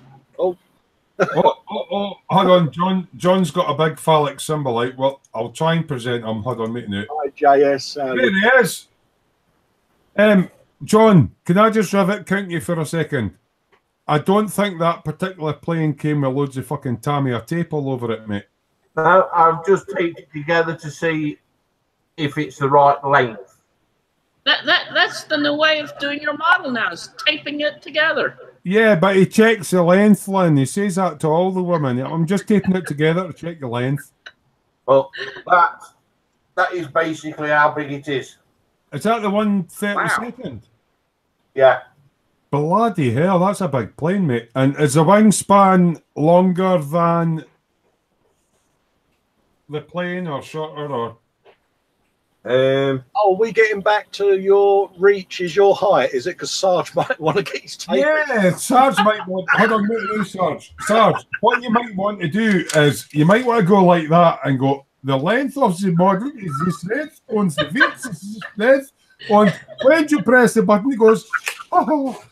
I'll tell you, Sarge is sitting there. Fucking hate. He's sitting there giving us useful information, and we're taking the piss. That's shocking, Colin. He's got my photo on a dartboard. He's going. I've got to ask you, Sarge, actually on a more serious note, do you have a webcam and a mic, mate? Who's Sarge? Yeah. Oh, Yes. I'd love to hear for Sarge. Yeah. But what I was saying is, the phantom nose on the F4 kit is not right. It's too pointy. Right, I've got you on present, mate. So you might talk them So through. basically, you cut the nose off like that, and then get an aftermarket resin one. You're just going, you cut the nose off like that. So in the kit, is the nose molded onto the main sort of fuselage part you're holding up? Yeah. Right, okay. Because I've not built one. Basically, the kit nose is too pointy and it's the wrong shape. I've had a few women say that to me, but unfortunately it had one too many baby shams. Yeah. Let me. You want me to take you up present till you get ready, mate? Yeah. Oh, there you go. Now, I remember you telling me about casting this resin piece. Yeah. That's the correct profile. No, this is the wrong profile. If you look at the shape of that, look. Can you hold it up against the resin part that's the right profile so people can understand? Side by side or over the top? Or I can't see a big difference in that myself. That slopes down. It's all to do with the taper, Terry. Yeah, all right. Ah, so an even taper rather than a top-heavy taper. Yeah, yeah. Right. So when you put the kit nose on, the kit... Looks funny. Right. That doesn't look right, but if you put your resin one on, it gives you the right profile. Then you put the resin one on. So is that all... Let me just check it's the right kit. Is that all Phantoms? Is it Phantoms? Yeah. Yeah. Yeah, but... So you've made a resin cast that... So do you keep remaking the resin cast, or how do you get over the problem usually? Apart from doing wheelies in your wheelchair. I cheated. All right. I cheated if I can find it now. Basically... Whilst you're away looking for stuff, JS Idaho, good evening, JS, is saying, are you converting that to an F4E, John? No. No, it's... I want to build an F4G, Wild Weasel. Mm-hmm. Right? But the kit nose is incorrect. On most of them, or all of them? On all of the F4s. Right.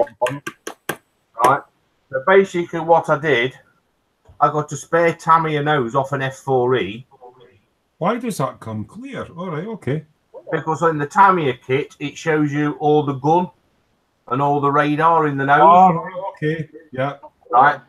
So basically, I wrote to Tamiya and they sent me that sprue with the nose section on. And you cast it? I cast the section I wanted to that. Right. So it fits on easier. Can I ask you a question, John? Now, a lot of people are noticing that you're up as GB. What have you got down as GB's Model Zone. Right. Me and Colin are trying to help you to do videos and stuff. Yeah. This is going to be one of my builds. Yeah. Do you think when you do your videos, you would maybe be able to show people how to cast that nose piece, or? I'm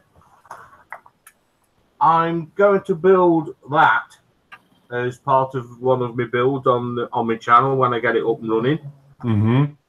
But the thing is with doing these, it takes such a long time.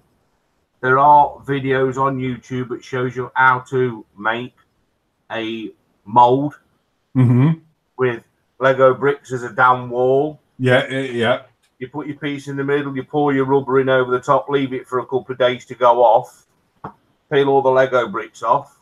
Well, I've seen people doing it with vacuum chambers and all sorts of weird... Yeah, well, that's what I used to do, right? When I worked for another company, we did fantasy figures, dragons and the stuff, and houses. little quaint houses. And every time we poured resin into a mould, it always got in the degassing chamber. Because there's tiny little bubbles.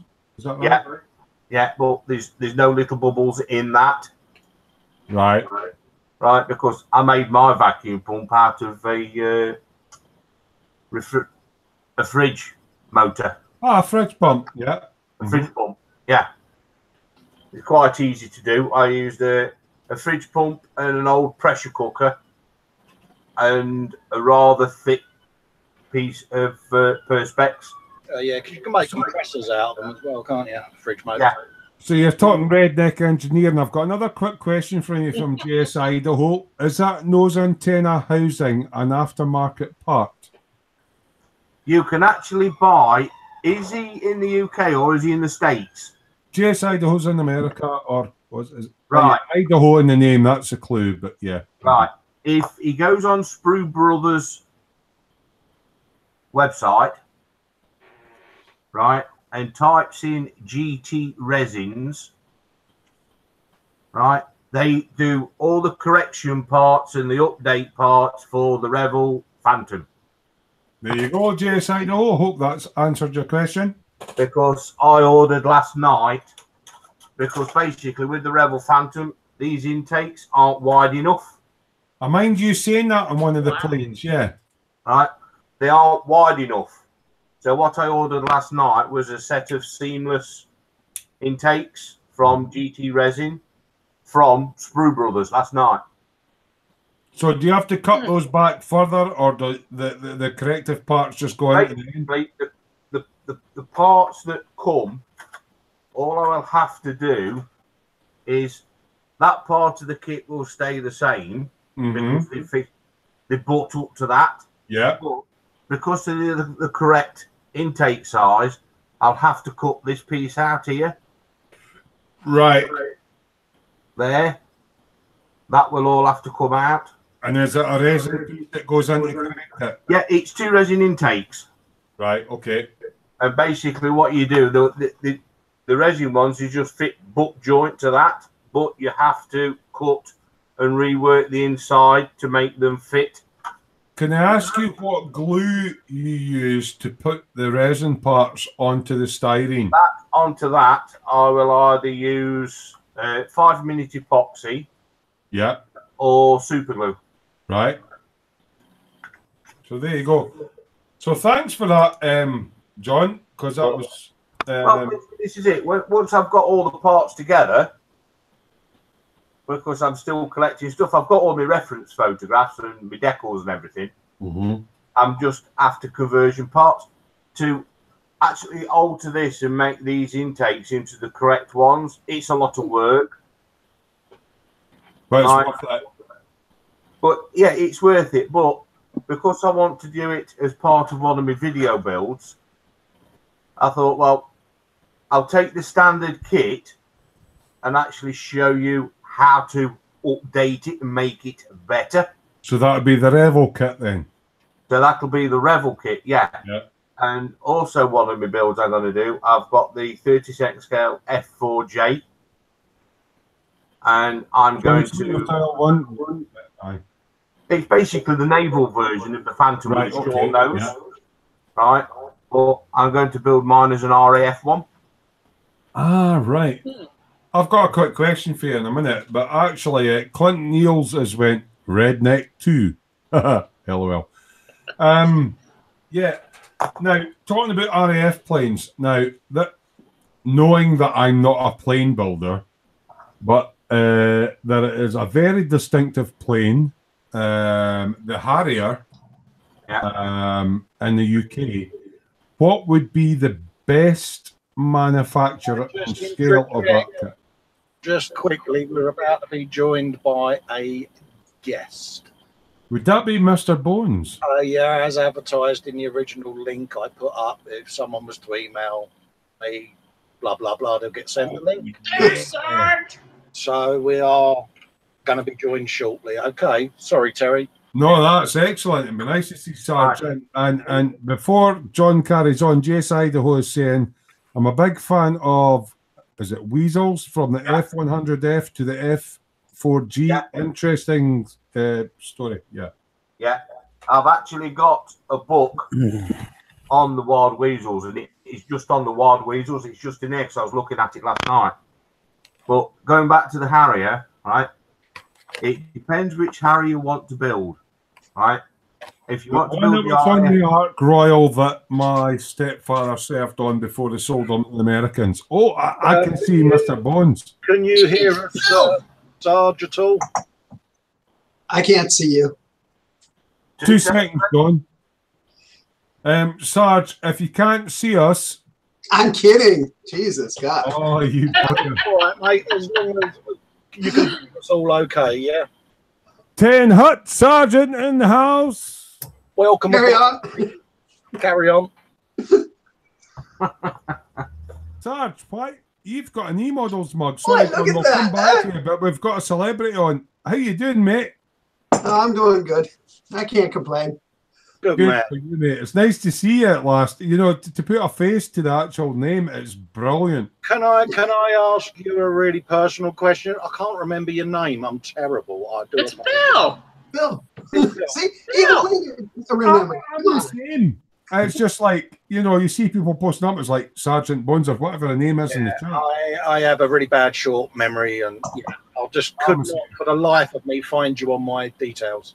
No, on Facebook, right? It's William. Remember the guy who did the Orange Beetle and made sure he did What's the last name, William? Ebach.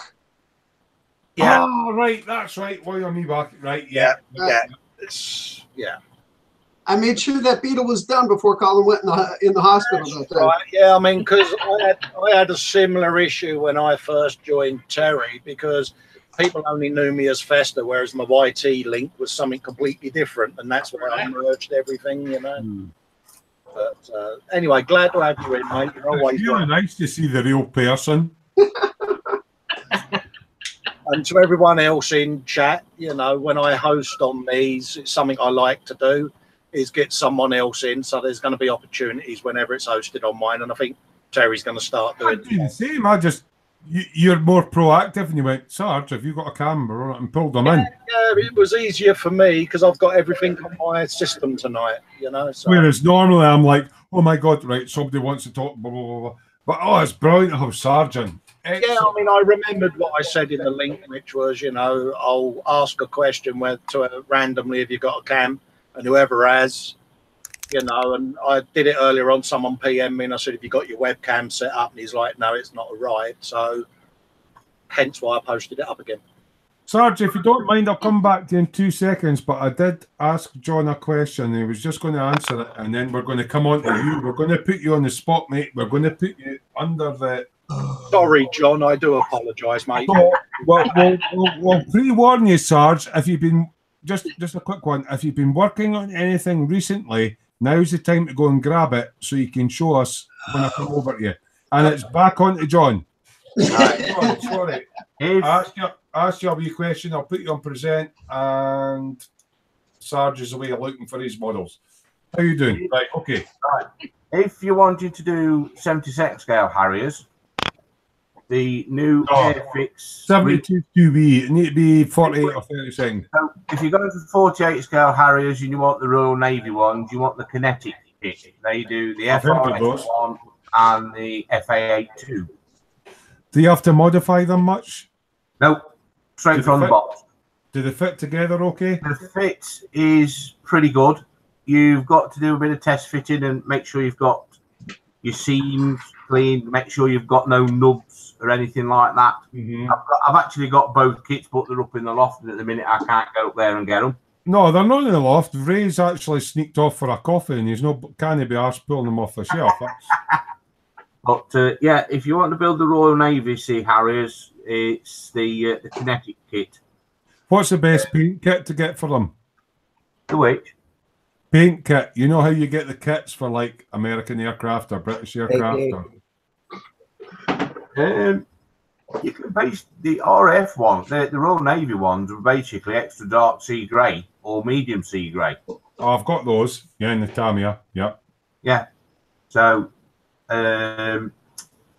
Hobby do them. MRP do them. You can get zero paint to do military colours and stuff. That's as well. fine. As soon as you say Mr. Hobby, I'm into those anyway, but that's cool. Yeah.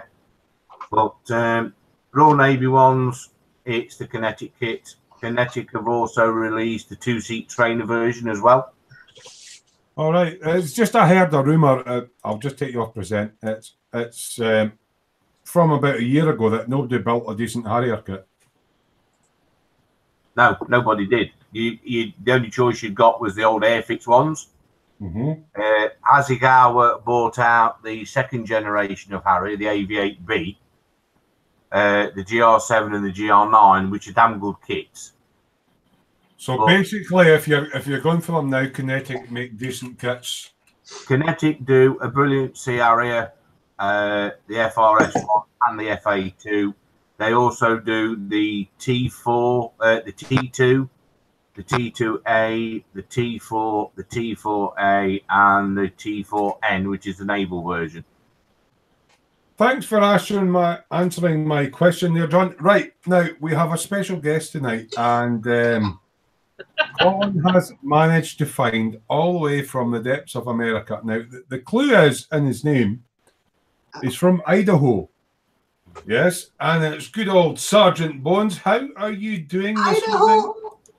Hold on, I'm just going to put your present. Never mind, stick your finger up. I'm from California. Yeah. Oh, why? Atlas for Terry. No, wait. Right. Sorry, Sarge. I've seen JS Idaho in a minute. And on top of it, I live in Germany. He's just trying to confuse me, isn't it? Right, sorry, yeah. Sergeant Bones is... Terry, I don't have to try. You're always confused.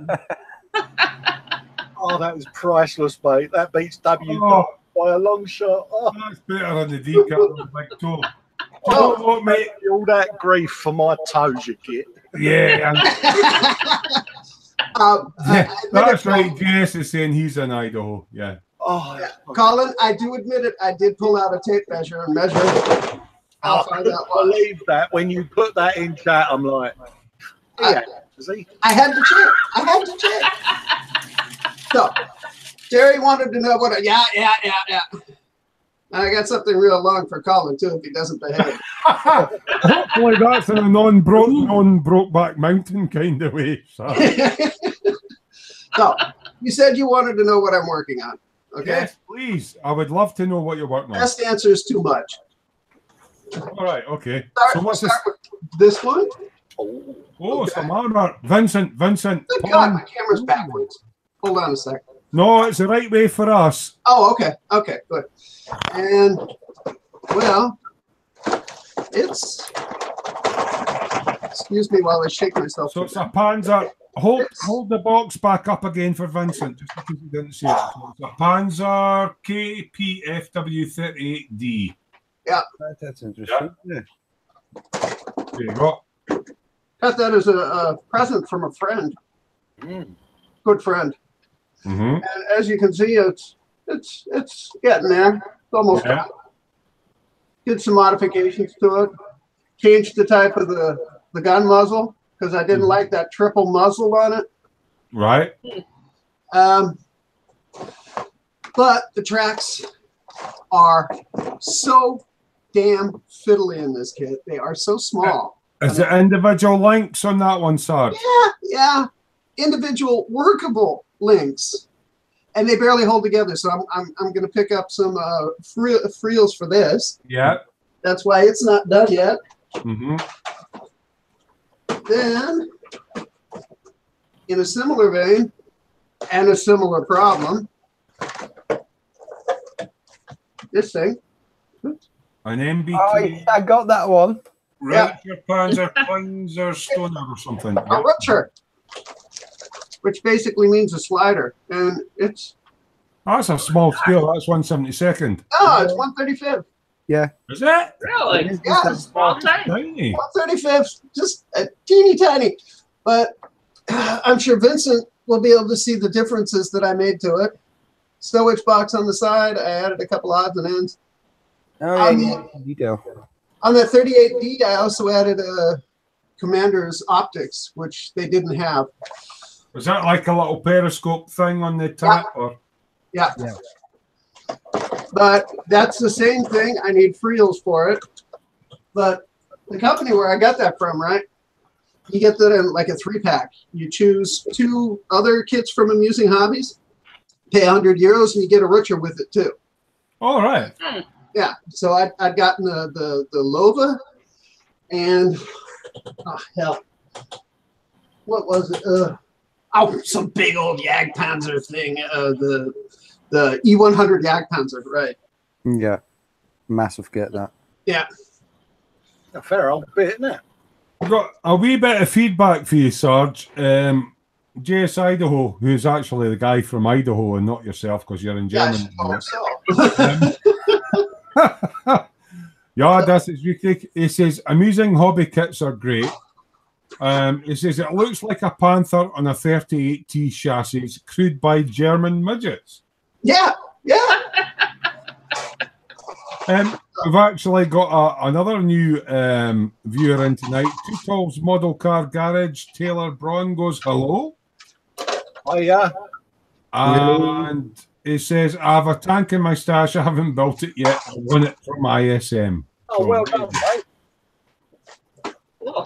So, yes, Sarge, you've got a couple of tanks there that you want fuels for. Should we go over to Vincent now and say where you get them from? Some more tanks. Oh, hold on. Separate things. I got the E75 with a metal barrel. Yeah. Oh, that's nice. That's a big one. Yeah. I changed the barrel on it intentionally because I thought the extra long barrel was stupid. Mm-hmm. And that one I've got individual link tracks for it that I took off of the Tacom King Tiger. Yeah, because up to the 75, they're the same tracks. E50 and E75 use those tracks, don't we? Well, yes and no. Basically the E75 has got the new tracks with, what do you call them? Track guide, the guide pins, right? Yeah. Are every length, and I took the old style ones and then modified the drive sprocket to be the 9-tooth version that uses the old style of tracks. Yeah. So that'll work on that. I take it you build a lot of armor then, Sarge, yeah? No, not at all. Because Idaho's saying the VK721 kit is cool too, Sarge. Is that one of the ones you've shown? Yeah. But I don't have that one yet. Okay. But this one I'm really looking forward to. Got for, if you can imagine, 30 quid. See, I'm not an armor thing, so it's a Panzer KPFW. You want me to say it in German for you? Yeah. Go on then. Panzerkampfwagen 6 Ausführung CB. That's the one. Das ist richtig. Ja. 3601. Sehr gut. Can I ask you a quick question, Sarge? How did you end up in Germany? I know you're originally from America, you know, like where Lindsay, where it's like shoot everything in sight. Shoot first, ask questions later. Easy. How did you end up in Auf Deutschland? I joined the army in 1984. Oh, you've been there that long? No, I came over here in 1986 and was stationed here for 4 years. And I liked it so much, not to mention that my ex-wife is German, you know, that when I got out in, 92? After the Gulf War? Yeah. Right, okay. Very hard to get a job as a veteran at that time. Yeah. Right. A little hesitant, to hire veterans. My father-in-law had said, well, why don't you just come back here to Germany? You can work for Goodyear because they like Americans. And I was like, well, why not? Why not a Goodyear tires? Yeah. Yeah. There's a Goodyear tire factory right here in Fulda. Oh, wow. Right. Yeah. I mean, I don't know if you guys get folded tires over there in the UK, but I know they used to be fairly popular. But for anybody driving a BMW, not to mention tractors and things like that. Oh, you're on about Harleys? Yeah. Yeah. Yeah, agricultural motorcycles. Yeah, side valve 1910. Yeah. I went for a job. I can't remember. Was it? Oh, it wasn't a Goodyear. there was a company literally 12 miles down the road that used to manufacture road tires, and it's hot, hard work. Tyres place, was it? Sorry, Colin? Wasn't the old Avon Tyres place, was it? Bridgestone, something like that. Oh, really? It's like you go in for the day before the interview, and they show you the guys taking the hot rubber out the molds, and then it's almost like a lathe. They're winding the rubber layers on and all that, and trimming it, and it's like the smell, and it's like, nah. It's horrible. I worked there for 22 years until I screwed up both my wrists, and basically I got a hernia carpal tunnel in both arms. My shoulder constantly comes out of the socket, and I was not physically able to work there anymore. So, but you still build models, mate, and you enjoy it. Of course, nobody can understand how I can build models with my shaky hands, but I do it.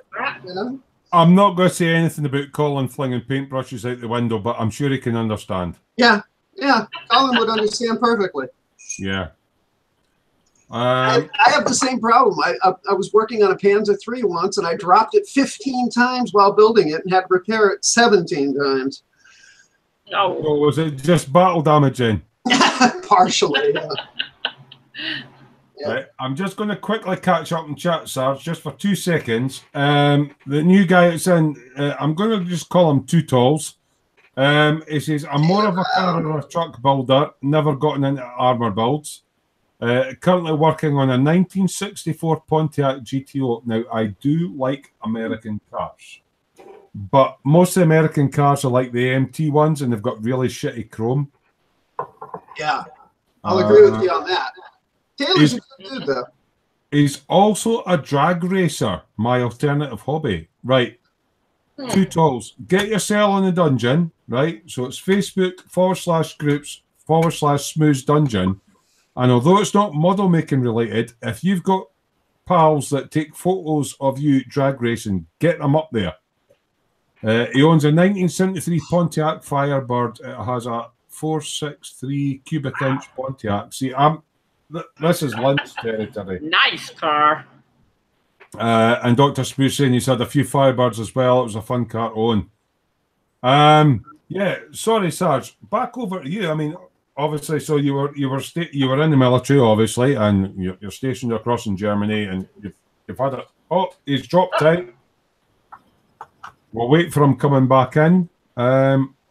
It's brilliant having different people in to ask questions. Yeah, it's something I love doing, mate. You know what I mean? Because it's giving something back, isn't it? That's brilliant. No doubt he'll pop back in. Hello there, he's back in. He's coming back. Don't ask. You forgot to plug your laptop in, didn't you? No. Did you do a link? That's my job. Sarge, do you ever watch the E-Models feed on a Monday? What a bloody Did you just do a TED? Did you just press the wrong button? Yeah, I did a TED.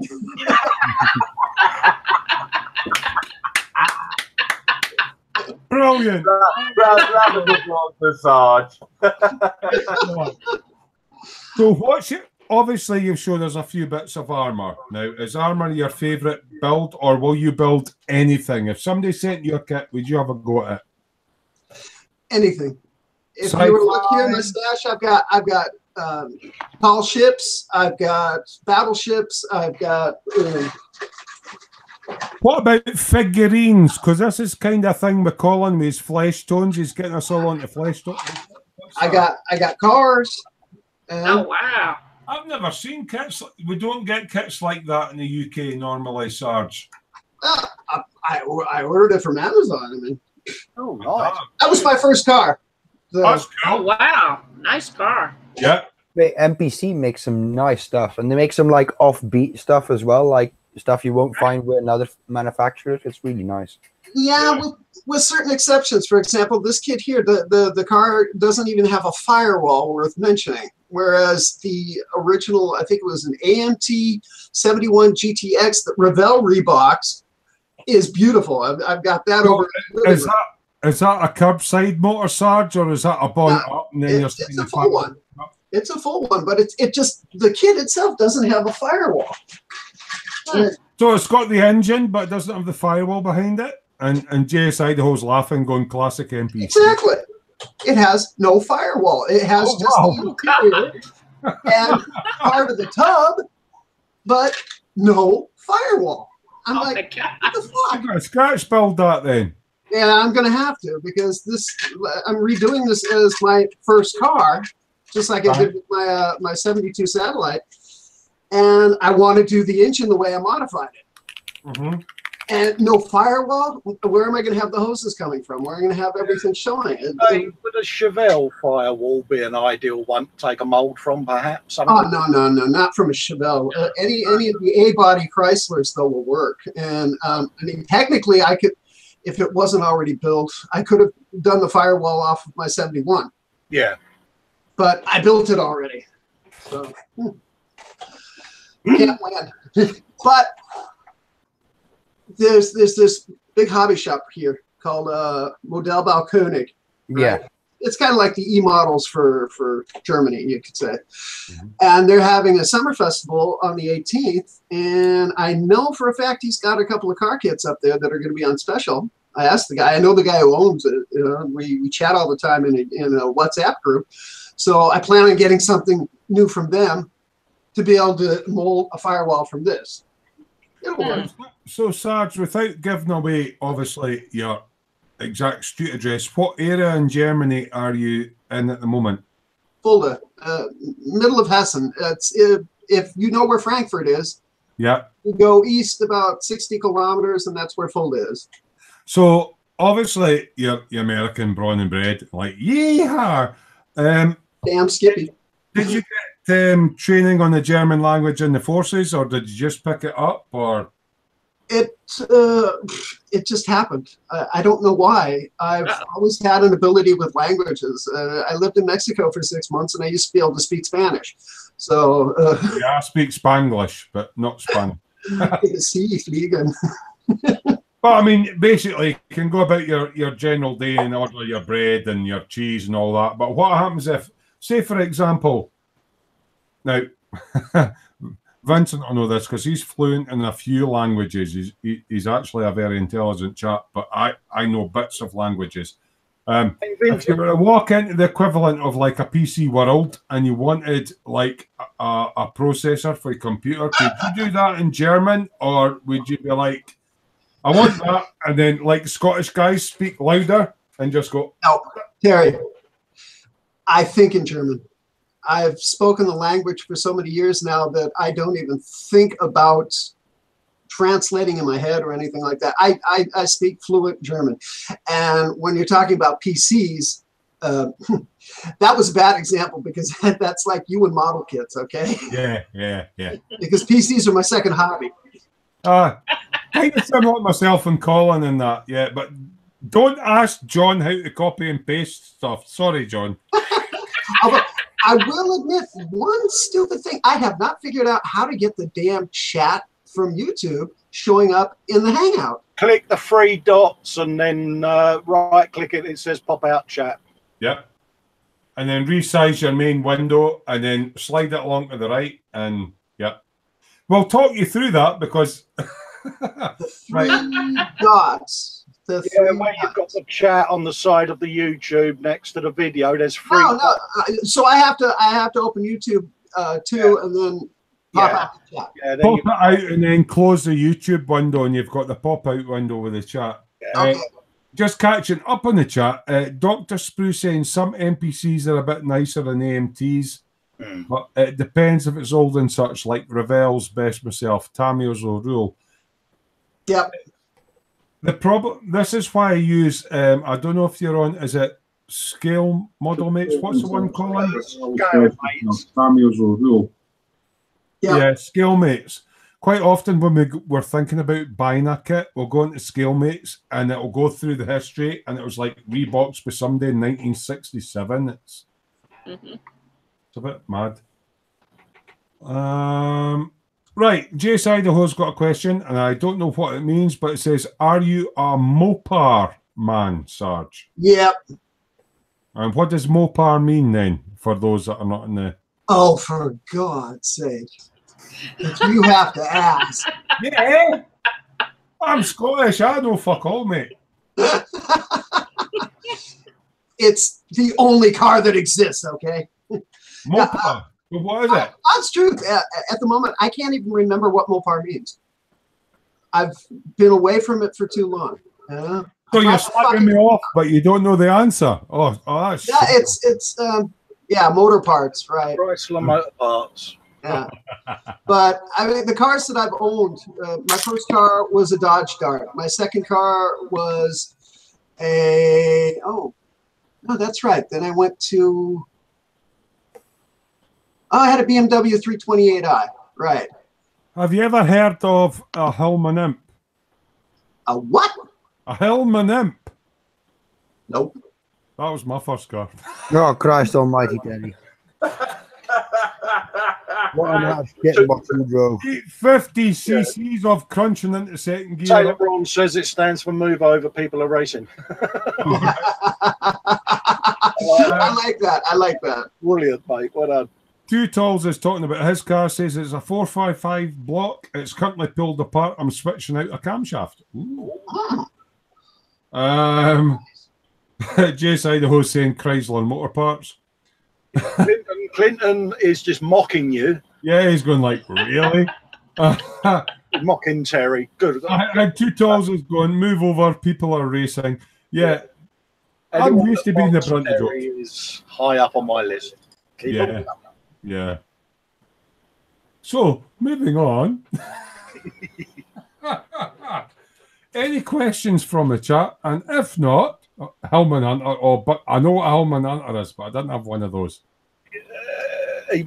Build them.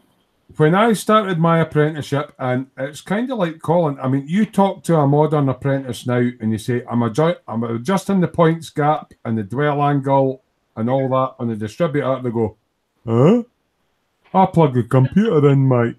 Yeah. So, yeah, I'm used to points and, them burning out and rubbing them with the edge of a matchbox, taking a fag packet, setting the gap.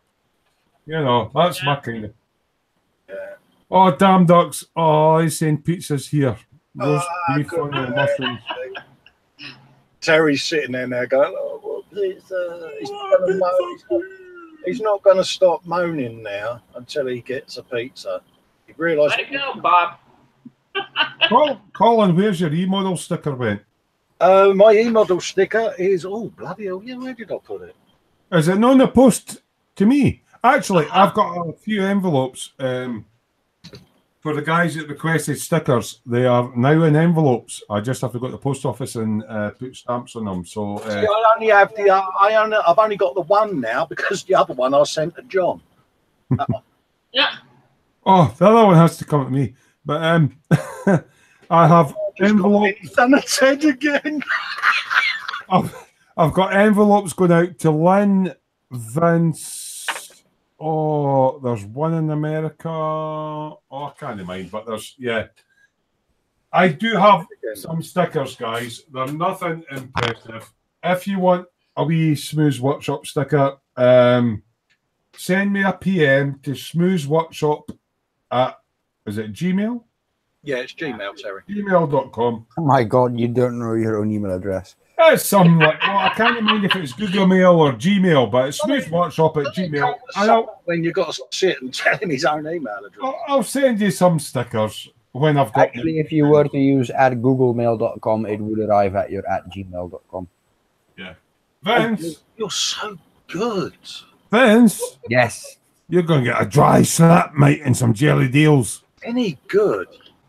Yes, he's very professional, as Vincent. I'm very impressed tonight. Yeah. Somebody's holding up. Wait, hold the press. Somebody's holding up a wild weasel. Yeah. I'm just trying to click the present. It looks like a book. Always done it. What's that? Elite Reader, Killers of the USAF, Tony Thornborough, Frank B. Right, what's this? Right, John, what are you trying to tell us about here? It's a plane. It's basically a book on all the Wild Weasel aircraft. Oh, wow. Well, somebody mentioned that earlier on, and I don't have a clue what a Wild Weasel is, but yeah. Yeah. It's an old book that takes you through the development of all the Wild Weasel aircraft. Right, before we go any further, John, what is a Wild Weasel? Who used them and when were they used? The Americans used them during the Vietnam War, and it was developed there for taking out enemy radar. Okay, yeah. A bit like when you were at an airport once and accidentally pressed a button. But moving on. Yes. I think Sarge has either done another Ted or he's done a Lynn. I think he's done a Tedlin. I got my plugged in, so I'm not going to die. He'll be back in. By the way, good evening to Stuart Bremner. He says, good evening, everyone. Sorry I'm late, family life, etc. Yeah. But if you look at that picture, that is the rear cockpit of an F4E. Give me a second. Oh, I'll wow. just put you on present again. Oh. There we go. Right. Chris Idaho saying radar and SAM killers. That's it. Yeah. That's the F4E cockpit. And Clinton says it's like a mad ferret. Right. And that is the cockpit of the G. Oh, wow. Both of what you're saying to me, it's got an altimeter and rev counter and where you dump the clutch and what gear you're in. Aye. All of this here. See that? Right. See where you're going, all of this here, just down to the left under the altimeter and all the rest of it. It looks a square panel. Did they go into digital stuff by then? Yeah. That's basically a liquid crystal display. Yeah. It comes up and shows you actually where the radar is, what type of radar it is. Did they use head-up displays back then? The pilot's got a head-up display, yeah. Is that built into his sort of visor type head? It's a combination of the visor and the glass in the cockpit, the glass piece in the cockpit. Yeah. Oh, thanks for that, Vince. There we go. Right. Yeah. That there is the old-fashioned version. Yeah. Of the screen of that. Right. Okay. Yeah. That's the up-to-date version of it. Yeah. JS Idaho's asking, what weapon load are you putting on the F4? What weapons load am I putting on the F4?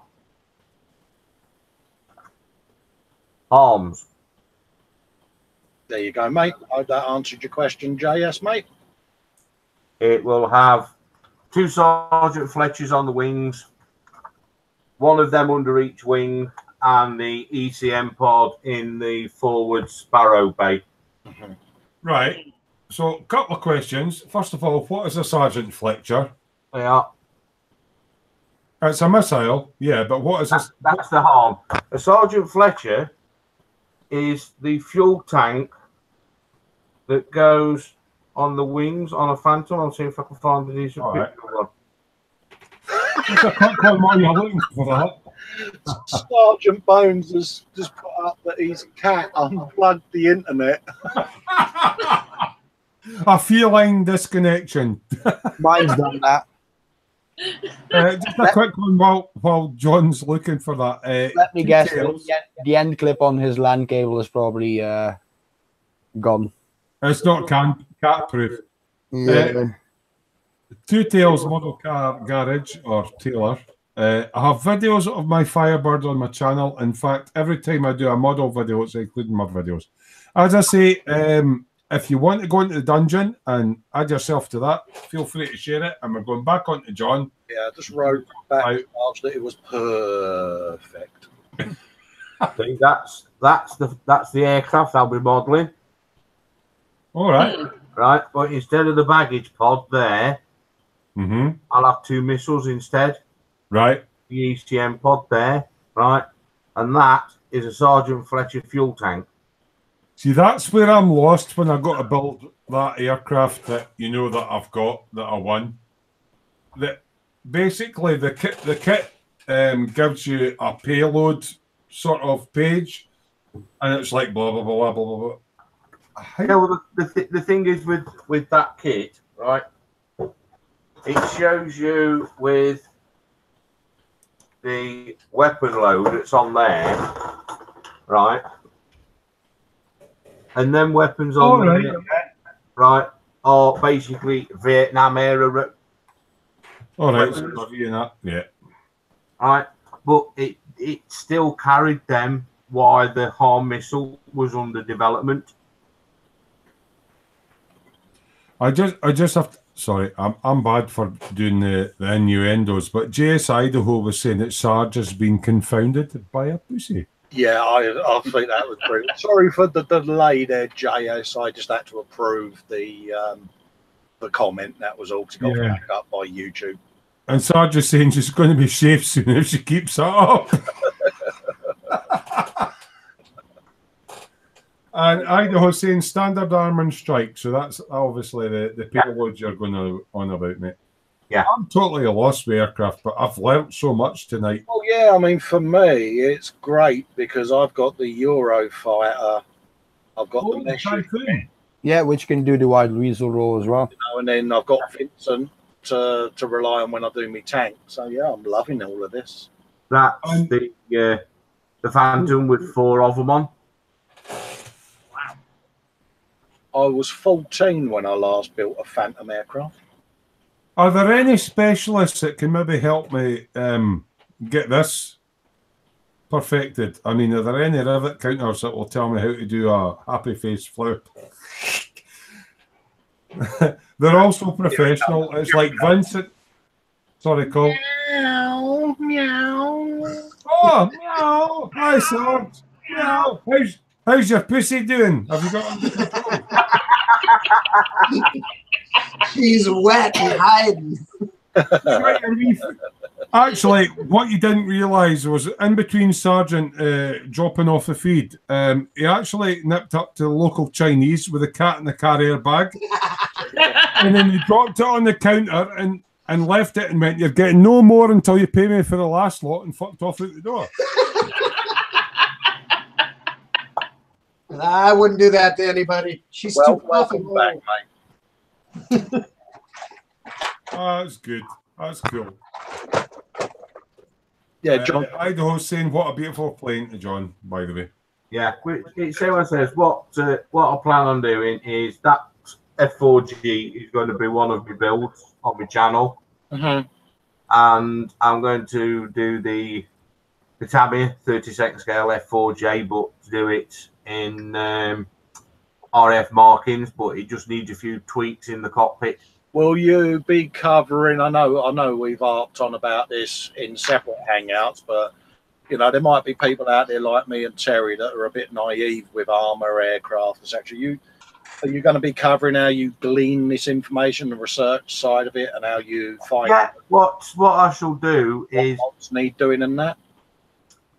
Basically, when I do the Wild Weasel one, I shall get all my reference material together and show you how you research an aircraft, and then how you get the kit and say, well, this kit's nose isn't right, and it's got an aerial here. I've got the Eurofighter and the Schmidt I'm doing. I could hold it up and you'd go, "That's in the wrong place," and I'd be going, "How did you find that out?" Yeah, yeah. Because it's not a subject I know, you know. Yeah. Well, basically, what I shall do, I shall start off, but it's like I've noticed on 1 or 2 YouTube channels and stuff, right? They build straight from the box. Yeah. Which is fine because some kits you can do that, but because I want to build a specific aircraft, I shall show how I research a particular aircraft, what squadron it is, what markings it carried, and that sort of thing, what weapons load, right? And it's like when I come to do me F4J UK, right, I shall actually show the differences in the cockpit between the US Navy version and the RF version. Okay, yeah. Just before you carry on there, John, I've just got to say a quick good night and thanks for joining us. To Frankie Goes to Hobbywood. He says, "I'm off. See you soon." Thank you, Frankie. Thanks for Frankie. Frankie. What? Obviously, you're on about the modifications you're going to be doing, John. For myself, as somebody that hasn't done, apart from like a 170 setting scale Spitfire, Hurricane, and stuff like that, in 35 years, who, and it's something we touched about earlier on in earlier hangouts that weren't live, is like you pick up a box kit and you look at it and you look at it for the paint call outs and all the rest of it. Yeah. And obviously Colin and myself are going to help you with your videos and stuff. When you're building an aircraft, do you have to sort of decide, am I going for an out-the-box build as per the instructions call out, or it's a specific plane I want to build and you do your research, and then how do you go about modifying all the shite that isn't right? Basically, my F-16, right, that was built straight from the box. It looks gorgeous. Right, that is literally built straight from the box. But you know that through experience of building that, yeah. Yeah. It comes with experience. With the with the F4G, right? The kit is well known for having a few faults because somebody, I can't remember who it was now, built the F4F. Is this a bit like now? Obviously, when you go F4G, F4F,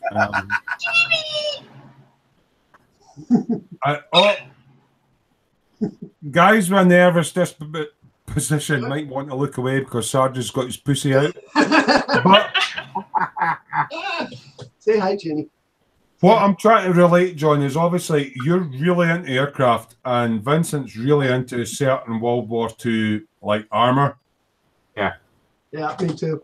How do you? It's a lot of research and stuff like that. I mean, you're both into different genres. It's people buy a Tamiya, they go into the shop and go, I want to build a model. Oh, there's a Tamiya, Tiger 1 early edition and that. I mean, should people be researching, or is it all about fun? It's about fun and what you want out of the hobby. Because to start off with, when I first started modelling, I just used to build everything out of the box. See, I'm at that stage, but say that plane that I got, and I said to you, oh, right, I've got this as a gift, sort of, I won it on e-models. Yeah. And you go, well, you want to do this, you want to do that, and all that. Yeah. If you've not got that sort of resources on board, you're just kind of building out the box, so aren't you? Yeah. But what you can actually do, you can go on ScaleMates, same as you've referred to in the past, right? And you can actually see on there when the kit was first produced, if it's been reboxed, if it's had new parts, right? And there is plenty of stuff on the web that you can actually type in a specific kit and somebody's already done the build, or they've done a review of it and picked out what the faults are. So in some respects, somebody else has actually saved you quite a bit of time and probably a number of builds. See, I'm quite lucky if I get a plane or a tank, I can turn around to you or Vince and go, what's the right colours to paint it and stuff like that. But a totally different vein, Sarge just said that his pussy is going to be shaved soon if she keeps that up. Yeah. No, what John's saying is true, but don't forget the massive resource you have with the internet itself. I wanted to build a very specific Tiger tank, which is partway done and waiting on Freels too, because the tracks that come with the RFM, the Ryfield model kits, are just horrible. Is that the interior one you're building? The what? Is that the new, the very new release that they did with the interior Tiger one? No. It's the Berga Tiger that I decided to turn into a weaponized version of the 503rds 323. Translator to IL1. Sorry, Vince. Vincent will know what I'm talking about. Nobody else would. But the point being, right, I used the internet to find as many pictures as possible, plus a couple of people that I know of in Facebook, of that specific Tiger tank so that I could get all the details right. Plus, I used ScaleMates and looked at other people's builds that use similar parts. plus, you know, just basically giving search, you know, going to Google and just searching for Tiger 1, 503rd Panzer Division, number 323, and see how many pictures I could come up with. Yeah. When I first came back to modelling, I mean, I've only been back modelling about 3 years, and the last time, I mean, I'm 50. I'm coming up for 51. Right, I need Young squad. Kind of modelling for 3 years, and family and everything got in the way. And the last time I can remember doing a model, I was 14. Good God. And back then, all you had was magazines. Yeah. Right. So Yeah. I'm still kind of, I'm changing now, but I'm kind of used to it. I like that kit. I buy it. I look at the box. I look at the box art. I follow the colour call-outs and all the rest of it. But I'm lucky because I've got other people like John and Vincent and that are into historical accuracy that'll go, actually, Terry, that's not the paint that you need. So you do recommend researching on the internet if you're... Yeah, I found Scowl makes a brilliant resource. You know, I use it constantly now because when I got back into it, you know, I got famously rivet counted on my bus, didn't I? You had the wrong livery on it, mate. It was... You know, and when I built it, I was, you know, pointed out this ain't a period accurate piece. It's going to be my memories of the times that I wrote these things, and I had my favourite bands and different newspaper headlines like Lennon getting shot and But all that's different world events that happened personalising. at different times. And the guy said, "I drove that bus and it didn't have that poster on it." I'm like, But you're personalising the build to something that you like, and obviously you're building it for fun, something you enjoy. So you're going to put something you enjoy in it. absolutely, but you know, and I get the whole period. You know, if you're doing a period accurate piece, you're going to go for that and do your research. But you know, getting back to my thing with Scowl mates, I mean, for me, you know, that's a great asset. But also, you guys and the guys in the chat, you know, that all interrelate with each other. You know, that's where you What was information from, isn't it? What was quite interesting about your bus build was that you took the period accuracy as in like that radiator's not the right size, that door should slide back. Structure, because I'm a mechanic stroke engineer, you know what I mean? Yeah. So, So you done all that, but then you went, you know what, I'm putting my fucking decals on it. yeah, I put my favourite bands. I had the date Lemmy from Motorhead died, which is 2015, but you've got a guy reading John Lennon's been shot in the newspaper. So it wasn't the standard Odeon, a cinema coming I had the obligatory egg in there, which was Adolf Hitler in full uniform having a row with a punk rocker. So, two things that wouldn't happen, but you only notice it when you've got the bus at a certain angle and you see a 1970s poster next to a 2018 poster, but the guy's reading breaking news, John Lennon's been shot and Freddie Starr's at me hamster. Right. I've got a question for you, Colin, and I'm going to open up this to the guys in the chat as well. Now, it isn't something I have ever done, but Colin does a thing in every single build he does, and he calls it an Easter egg. Yeah. Now, what an Easter egg is, something in whether it's a build or a dio or whatever, that obviously should not be there. I learned it through programming. Microsoft programmers famously used to do it on Word and Excel, where you would say go down to cell HC97 and type in a certain command, and it loads a little pinball game or little things like that. They became Easter eggs. I think Sarge knows where I'm going with it. Yeah.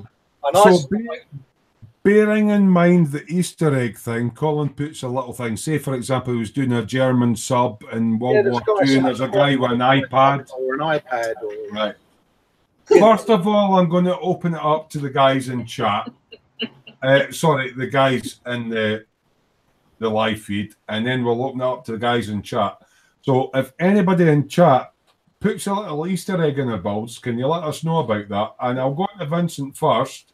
Do you do anything that is what would be considered an Easter egg that should not bearing in mind you're an accuracy buff. Yeah, bearing that in mind, I haven't really done it, but I've been thinking of doing it with like a figurine at some point. Is this a suggestion because Colin does it?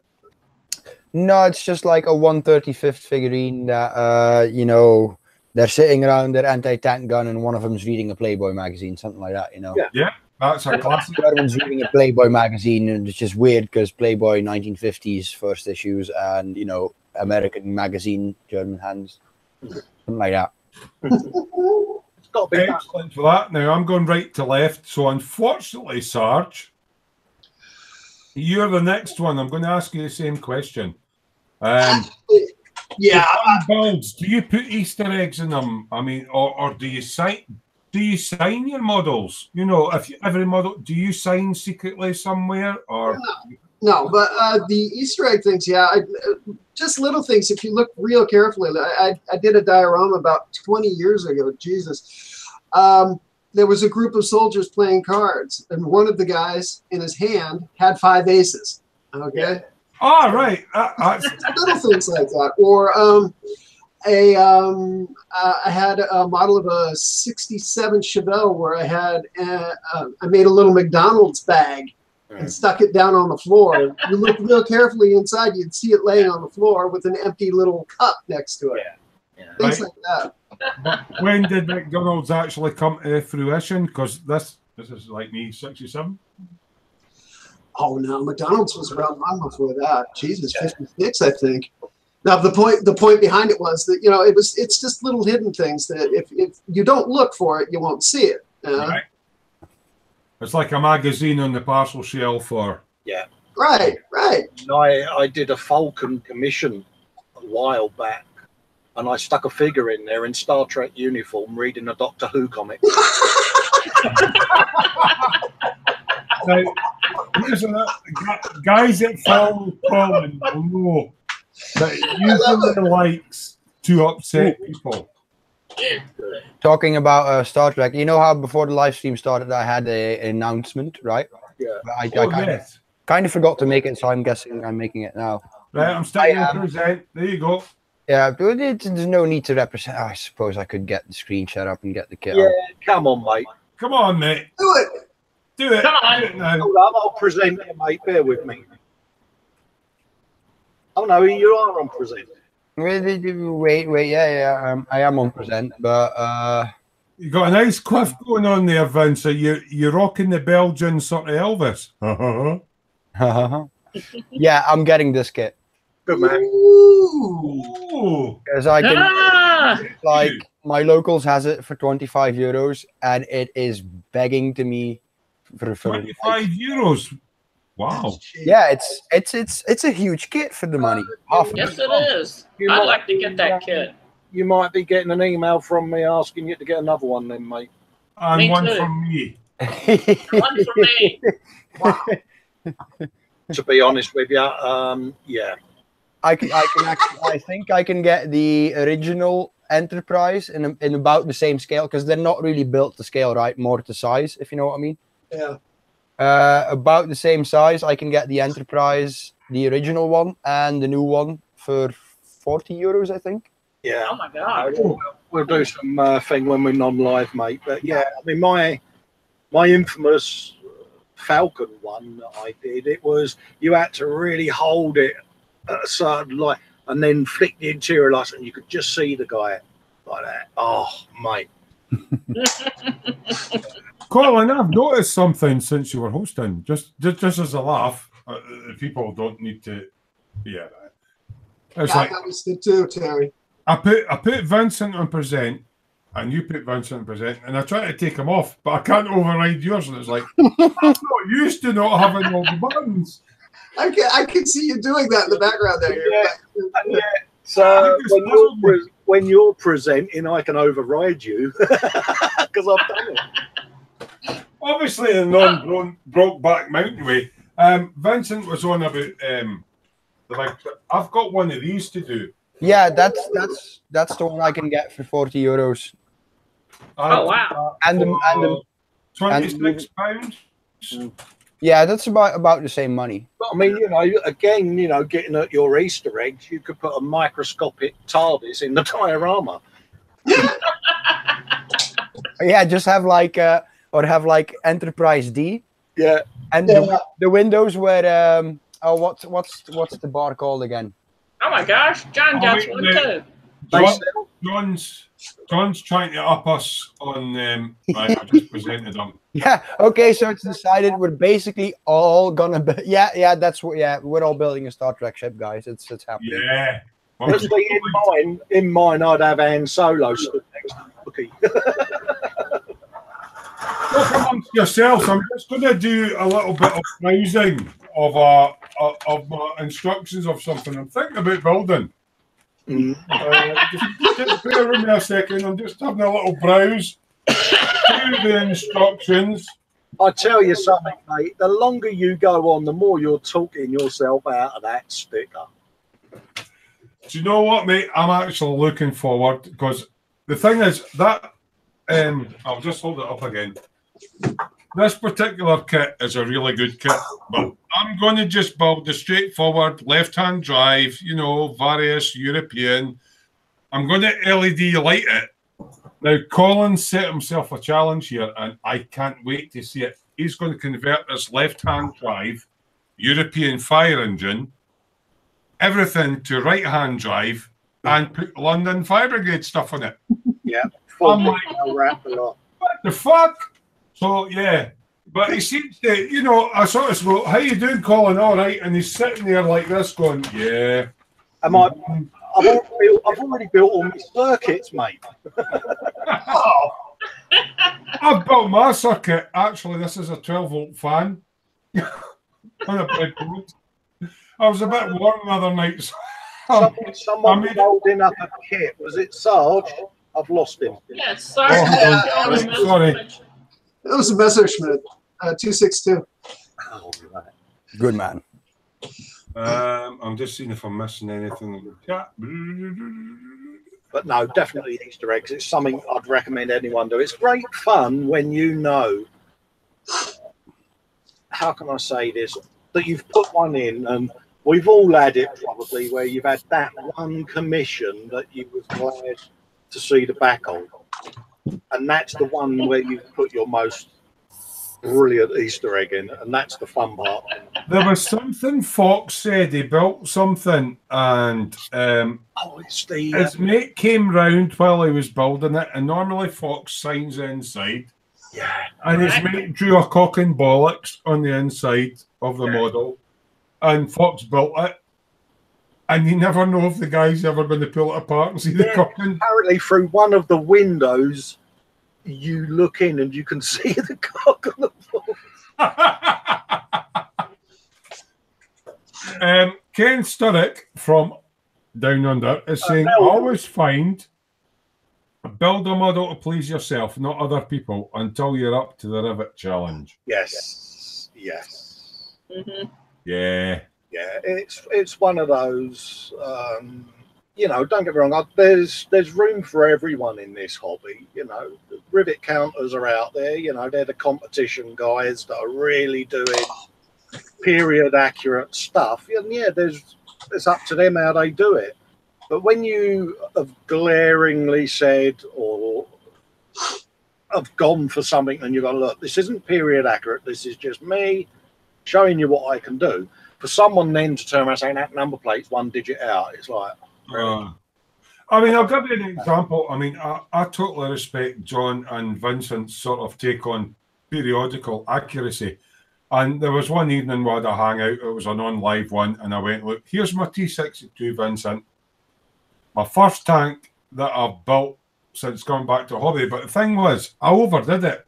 It was like, pin wash, I've got to try that. Filtering, I've got to try that. Hairspray, rust chipping, I've got to try that.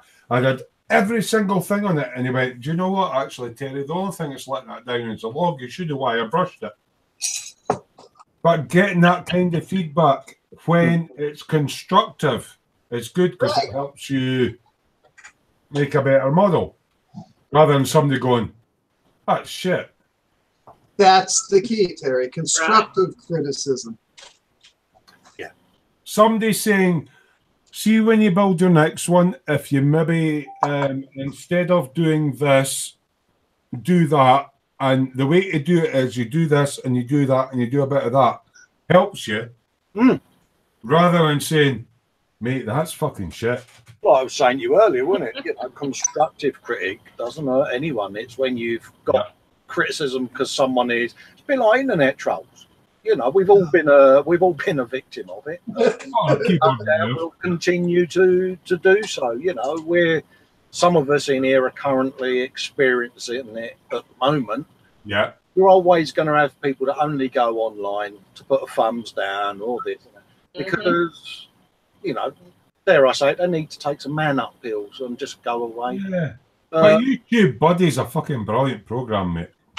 Oh yeah, it's a brilliant little piece of software that you can run because it puts a pin in the map where it's coming from, and it's great. Yeah.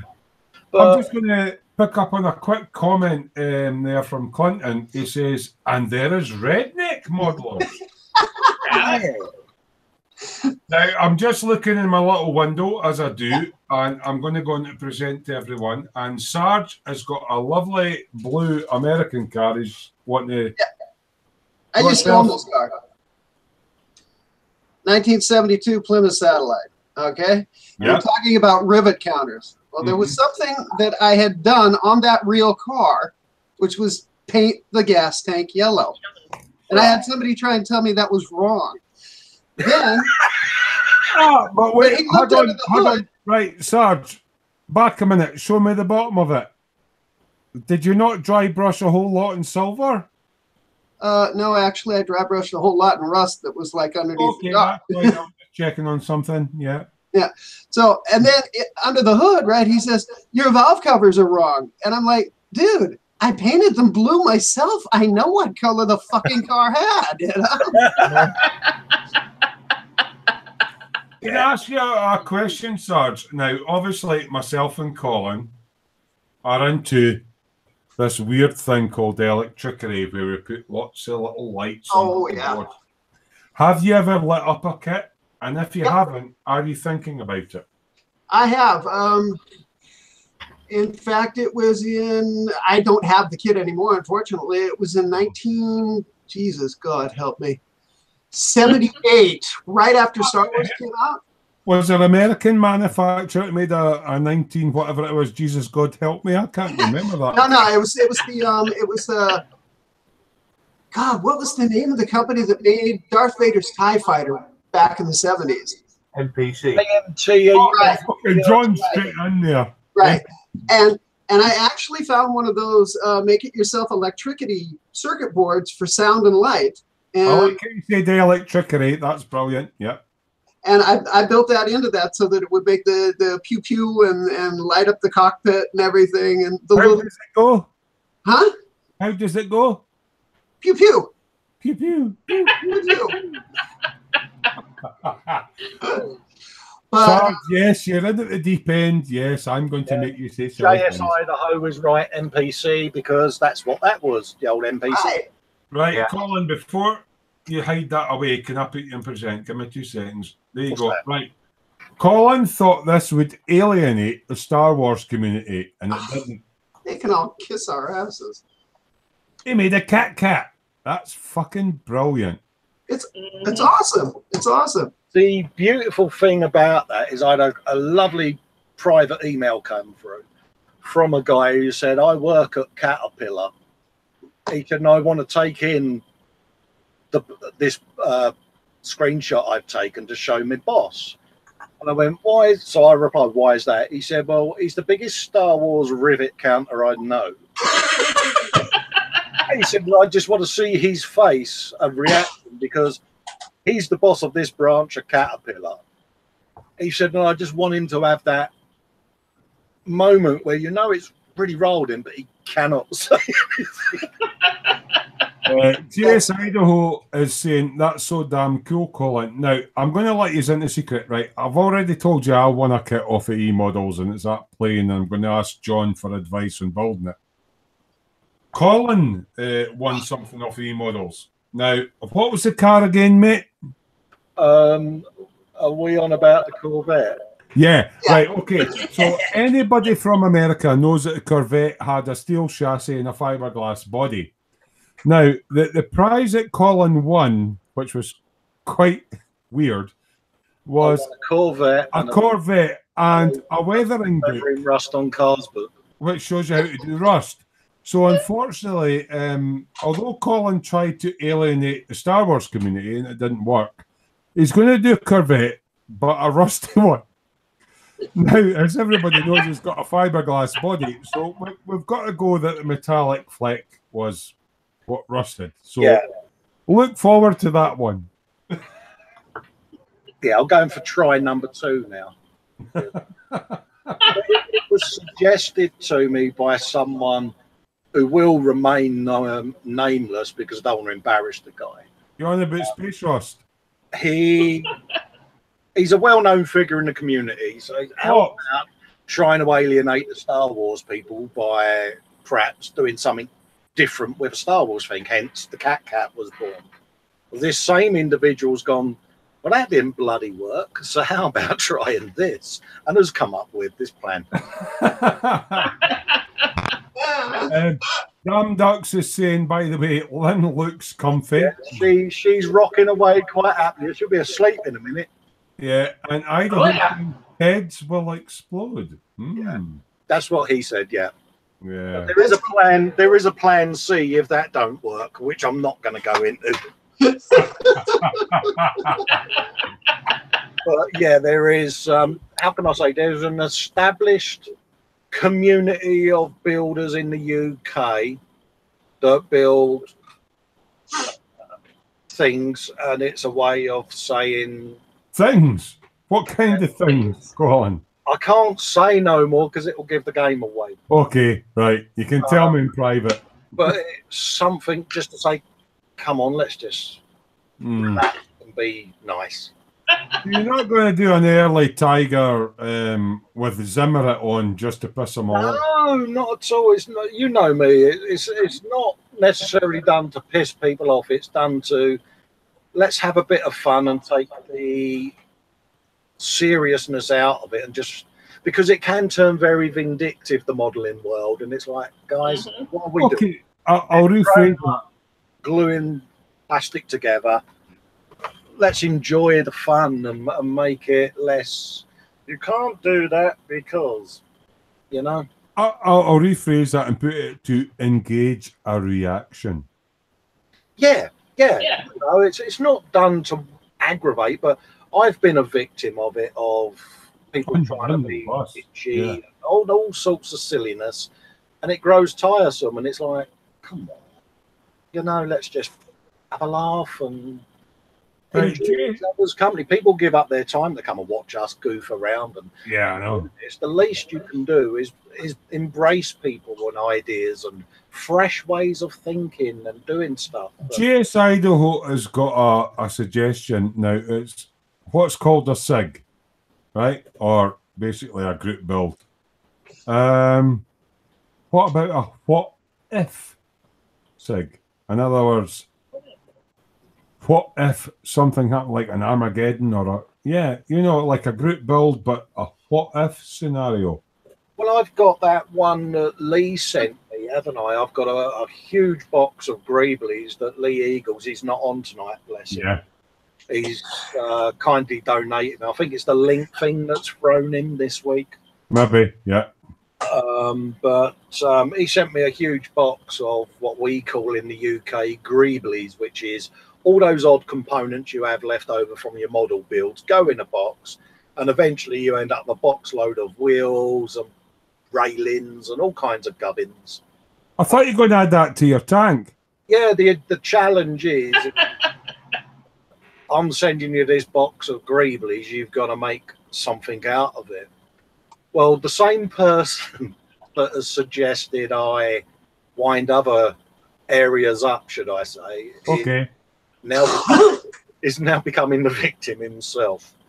Yeah, not that you're open to suggestion, but anyway, Damn Ducks is saying, if I press this red button, will I blow up?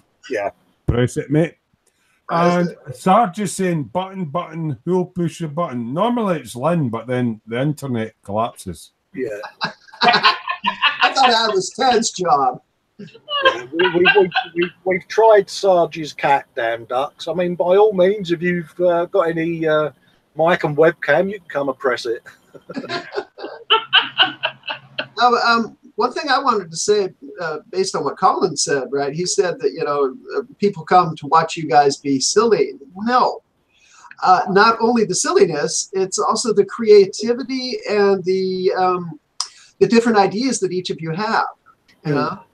Yeah, I mean, for me, I find it difficult because it's funny. Terry will relate to this chat we had the other night. You know, I don't see that. You know, I'm just an average guy sitting here gluing stuff together. Whereas Terry says, well, you create and you do things slightly quirky and this and that's what people like. But when you do your videos and you don't necessarily see that. And you're not getting the live feedback. Do you? Yeah.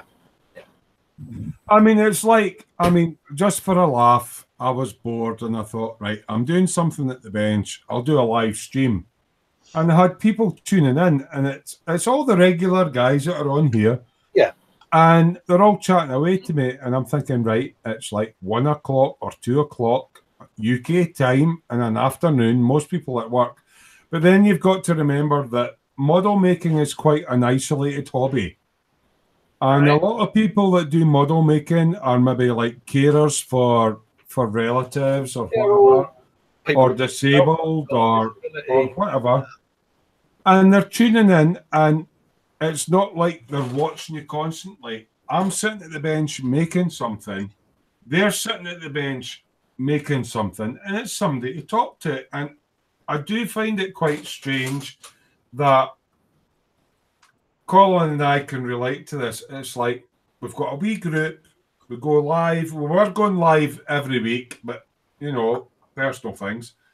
And we've decided to go once a fortnight, but we still have the same people. We've got people in Australia that set an alarm, you know, at 3 o'clock in the morning to tune in. Yeah.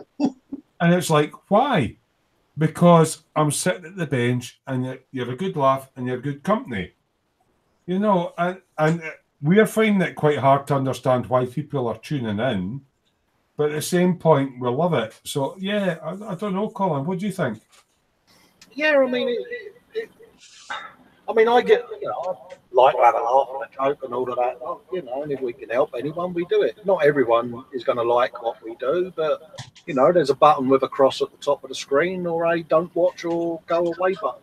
Do what you like. We're not... Expat saying, I wish you would stop saying that word. Which word, expat? Yeah. By the way, thank you for the PDF downloads of the magazines, mate. Idaho is saying there is a great what if modeler site. Yeah. What if Terry takes less than 2 days to open a box? That would be a good one. Yeah. Expat meant the word that's got W and K on the end that I'm not going to say, but yeah. Why is everybody laughing when I said that it takes me 2 days to open a box? Oh, but it does. I sat here, mate. Honestly, I had 7 hours solid, right? Right. Started off with him trying to glue together and not managed to do it, a 2-part diorama. It was a 3-part, mate. Then he proceeded to drink himself into a stupor with vodka for sulk and then sat there serenading me with old Elvis songs. I mean... Oh, come on. You've got to love a week at Jailhouse Rock. I have suffered so much for this hobby, damn duck. So if you don't like what you see, just click it, mate, and don't watch us. You don't like Jailhouse Rock, Colin? You don't like Jailhouse Rock. The only reason there's not a video on the YouTubes was because I was in control of the buttons and I did a present and all you could see was the YouTube feed and not me. Otherwise, I would be slated. But there is an audio file of Terry doing a rather drunken American trilogy. Colin!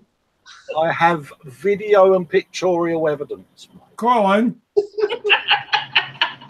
Me loves you long time, big boy. But, you know, I've had to suffer for this hobby. But, I mean, like Terry wants me to do this live build with him at the bench because he thinks it's something I'd be I think you'd be good at it, mate. Honestly, I mean, obviously it'll be like, hello everybody, and we're all on camera, and then like me, Colin, and John with the same kit at the bench. And if you're at the bench, you can watch. And if it's not your thing, fine. No, I mean, I know we're live, but I mean, a lot of people know me personally, and that, you know, my own main concern is I can hide my, how can I say, disabilities very well on air and through clever video editing, whereas at the bench you can't always do that, and that's what bothered me, because I didn't want people to get bored to death with seeing that side of things. That was all. The thing is, if you, right, I'm not going to go into your personal stuff, but occasionally get a twitch, right? So you'll be painting a model and you'll twitch and the brush will fly out of your hand. I know where you're going with this, you rotten fucker. Right. Your lovely wife, Helen, and you've went, where the fuck is my 5-0 brush went? Ah, fuck it, I'll pick up another one. It's not, yeah. And then Helen's going out to put the bins out and she goes, Colin, have you lost something? Because it's went out the window. I have found stuff on the pipes that go on the ceiling. It makes it's normal. It's like, if you're sitting at the bench and you're painting going, and everybody's clicked on your window and they're watching you painting and the paper flies off and go, oh, fuck, Colin, you had a twitch again. Oh, yeah, because I joke about it indoors, you know, when I get the real aggressive eebly-jeeblies in the legs. It's like, bring Michael Flatley and tell him to start shitting himself and doing the river dance. It's one of them things I deal with MS and all that goes with. I'm gonna let you in another laugh without embarrassing Colin too much. We were sitting on a non-live hangout one night, and you know, she knows what's coming. Lynn's like this. We sit there with the Facebook Messenger that we keep in touch with each other with, you know. And then all of a sudden, we're sitting just chatting normally in a non-live hangout. And it's like, oh, Colin, what are you doing? Oh, I'm doing Flesh Towns. And then all of a sudden, I get a ping. So I click across to it. And then in the wee hangout group, it's like, QWERTY, UIPOXYZ, QWERTY. I mean, Colin, what the fuck are you doing? He says, well, actually, I took my keyboard, right? Like, what I'm having to use a separate keyboard, right? And he dropped it down sort of the side of his bench, and his foot started twitching, and it was hitting all the fucking keys. But that's what we love about Colin. It was just quite funny. So yeah. What's this saying? Sorry about that, Cole. Damn Ducks are saying, sorry, can no longer find Damn Ducks due to a thermonuclear explosion in Stevenage area. I think I'll be having a moment, bless him. It's getting bored. And Paul Chapman's going, love watching you guys. I mean, like, we've all got our wee greeblies, but it's just a bit of a laugh, you know. Oh, mate, I've got to joke right. I mean, Terry often used to joke why, because when I record or do a video, I start the camera up and I just leave it running. And then I go in and edit it because obviously for obvious reasons. And I dropped something and I stupidly thought I can reach that. See, so I've overbalanced. And as I've overbalanced, I've slid along the floor. My head's gone under my cupboard door, but my foot has fell between the arm of the chair. Well, I'm recording live. You can see my toes on the camera. I'm at a 45-degree angle now with my head stuck under the cupboard door. And I'm like, oh, shit, what do I do now? So, like, about 25, 30 minutes has gone by, and I'm like, I can't stay like this much longer. So I've had to tap on my door for my missus and my boy to come in and rescue me. You know? So that's the sort of thing that happens to me during the day. So you can imagine a live at the bench is going to be quite... Non-live hangout, Colin's sitting on his chair. Next minute, his head butting the door and he's fucking disappeared and his fucking plates of meat are going, you all right, mate? Yeah, I fell off my chair. I thought I was the only one who did that. Yeah. Oh, yeah, we've had some great fun in here, Terry, haven't we, mate? I mean, Paul Sharpland's just going there. Love watching you guys. See, this Damn Ducks is what you miss if you don't want to watch us, mate. at the end of the day, it's just a bit of fun, right? We could do a serious modelling show, and I kind of think like the live at the bench thing that I'm trying to coax Colin and John into doing is I trialled it for a week and I was modelling at the bench. It didn't matter what I was working on. The people would ask actual modelling questions. What paint are you using? Stuff like that. But Saturday night is about having a laugh. It's a chilling out and piss taking and all the rest of it. And I think the sort of live at the bench thing would show that we can actually build models when on a Saturday night we're sitting going, nah. So we're going to put it up for a poll on the dungeon. Would you like to see us doing live at the benches? It doesn't matter what we're building, if we're all building the same thing or building different things. Would anybody tune in, watch it? So, yeah. Yeah, Sprue Surgeon says, oh, I found it. It was the big red button. Like, yeah, all right. We know that. All right, Mark, how you doing, mate? Hope you're doing well. Yeah. He does a Wednesday show that you want to tune in and have a look, mate. I can't remember what time Mark goes on, but it's round about 8 o'clock, roughly. 8 o'clock, yeah, it's Sprue Surgery, does reviews and that shit. Yeah, because it was Mark that did the F4F, the black one. Yeah, he done a nice Lancaster. Was it the Lancaster one that you done the Airfix one? I can't mind. There was a Phantom. Was it a Phantom I did? Yeah, nice paint job on it. Yeah, black and gold. I had a nice paint job on it. I'll wait until he's on Wednesday and then I'll start my Sprue Surgeon. Was it that big red one, that button, mate? Well, I'll pop into Mark's feed and go, Mark. Yeah, Mark, where's this red button you was on about? Yeah. Jared is asking, Colin, what build is next for you? I've got the big Greeblies box that Lee sent me. That'll be interesting. Will it have anything to do with your air compressor tank? Yeah. Sorry, Vince. I've got my tank build for Vincent. I'm weathering that because Vincent come up with a great idea earlier off air.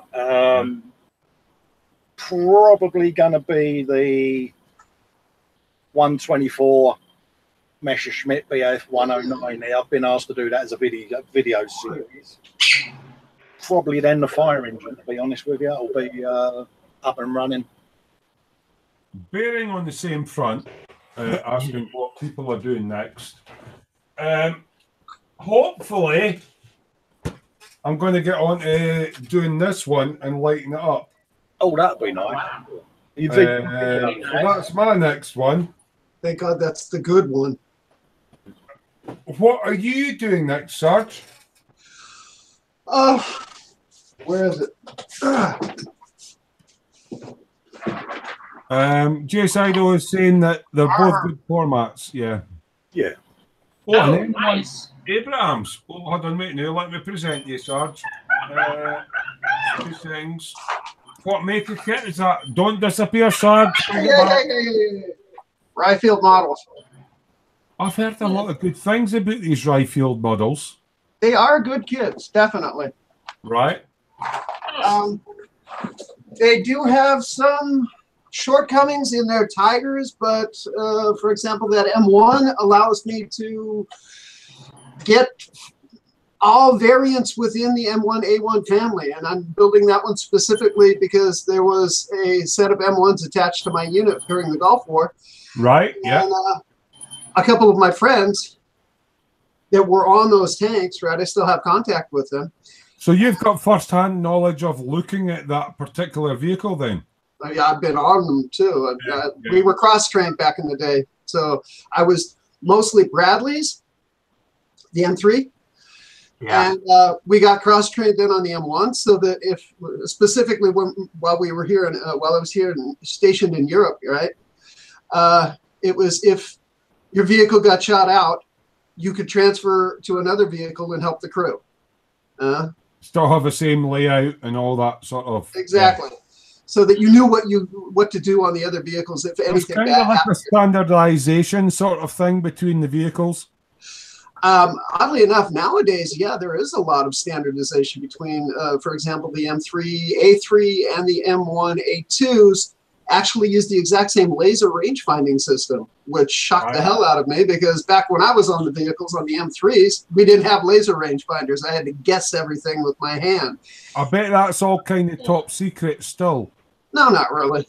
No. It's pretty much basically everybody knows about it. But it was shocking to see the differences between when I was on a vehicle back in the day and how they are now. Because, yeah. My favorite example is during the Gulf War, I was on Humvees. We didn't have armor. We didn't have actual pintle mounts for the machine guns. I had to make one out of a part of a tank track. That was a big thing for UK forces because they tended to use the Land Rover Snatch vehicles, which weren't armored enough, and then they brought out, you know, because of the IEDs and that. Yeah, I think Kosovo for us highlighted some issues as well, didn't it? I mean, ours were so low armored, you know, so unarmored, that we actually removed the front windshields from our Hummers so that they wouldn't reflect because they weren't bulletproof glass anyway. Well, you'd think that would be standard, yeah. JS makes a good point there, Sarge, saying being an Abrams enthusiast as well, it's great to see all these new kits are out now. Oh, yeah. I must admit, that is a tank I'd like to have a go at doing a nice version of an Abrams. If you're going to build an Abrams, right, the only kits that are worth even looking at as far as accuracy, right, are Panda Hobbies M1 with the old 105 on it, and the Ryfield's M1 A1s to the A3s. Any of those variants are fantastic because they have the ability to seriously make an individual vehicle. The ones from Academy, they just suck. Just a quick one catching up in chat. Clint Niels is away. He says, okay, guys and girls, got to catch you all later. See you next time. We'll probably wrap it up shortly anyway. So. Yeah. Don Gilchrist is in saying, evening, people. Ken Sturrock is saying the Challenger is still classed as top secret. That's it. Yeah. Yes, I was right about that. And probably Sarge already knows this. Panda has also released a standard and IPM1 kit. Yeah. That's they've got the closest thing to the original M1 that was originally stationed here in Germany. Beautiful kit, beautiful kit. It's not too expensive. I think it costs about 30 quid over there. 30 to 45 pound is not bad for an average armor kit, but then when you're adding full tracks and barrels and that, it takes you up a bit. That's the thing. The Panda one has got really beautiful push together tracks. They're a little fiddly. I know I have some problems with it because of my shakes, but they're doable, and they've got a really nice set of workable tracks in the kit. Then you turn to Fruels on those. One of the things that I don't like about Fruels on modern armor is that modern armor has a double pivot point per track, right? Remember Vince talking about that. Instead of one link to the other, there's like a little linky bit in between. Yes and no. The key is the Fruels just have one pin going through them, so that means each one of the tracks don't actually pivot in that double sense. Right. They're like this, and then the link is between the two of the tracks. So technically, you could get a track that could sit so or like this. Yeah. You know? And the pivot point on the Fruel tracks for modern armor, with the exception of Russian, it's not right. It just doesn't look right. So that's where the Panda Hobbies one. But counterpoint, because I have built modern armor with Fruel tracks. It's right behind me. I've built the German Pisa H2000, that big 155 mobile howitzer, and it actually comes with separate track links for the radiuses. Right, for the radiuses, but so it has them offset. It has them offset, but if you want to do something, diorama wise, where part of the suspension is bent, you can't unless you get a lot of extra of these offset links. Right. Okay, yeah. Do you do many dioramas, Sarge? Yeah, no, more like vignettes. The last time I really did a diorama was, God, probably 30 years ago. Do you use any Tommy Walsh products on your dioramas? Offhand, no. No. Okay. I use things like, oregano. Oh, I've heard about that. Yeah, herbs and all that for doing like leaves and stuff. Yeah, clay, anything I can find that fits. Make my own frames for it. I mean, I could get up and go and get one of the vignettes that I did for Panzer 3. I think I posted the picture in the dungeon. I'm not sure. It's in my background on my Facebook account. We can chatter for a couple of minutes if you want to go and grab one, mate. It's up to you. I'll do that. I'll go grab 2 of them that I did. And we'll just chat for a couple of minutes. Mind you, it's 11:15, so if I had a good swing at it the night. Colin. Yes, mate. How are you doing with your new decal solutions, by the way, the Sweat and Soul? I'm doing all right with them, mate. Have you sold any yet on eBay? I noticed you put them up. Nah, not yet, mate. No. What about a fictional indicator circuit board? Have you put them up on eBay yet? I have a cunning plan. Sarge is back. Yeah. Right. You've done a dio, so I'm just going to pick you up and present. There we go. Oh, we vignette. Yeah. So can you tell us what tank it is and stuff? If Vincent doesn't know it, then I'd be disappointed. That looks like a Panzer IV mit Kubelwagen. Well, there's no Kubelwagen. 4, but like an Ausführung C. Close. It's a D. Yeah. Yeah. Like basically all that's made up from is like the rocks in the back was just a broken piece of stucco. Bristles from paintbrushes. I found some sticks and turned them into little planks. From McDonald's, yeah. No, not from McDonald's. Actually, these were just sticks outside. I split them with a knife. All right, okay.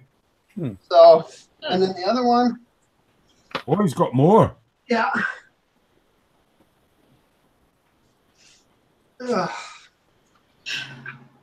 There's this one. This is my personal favorite. That's nice because you've got missing armor plates, so it's seen some action. And it's got Fruel Osketten on it, and it's actually. Is it just me or have I froze? He froze. Froze.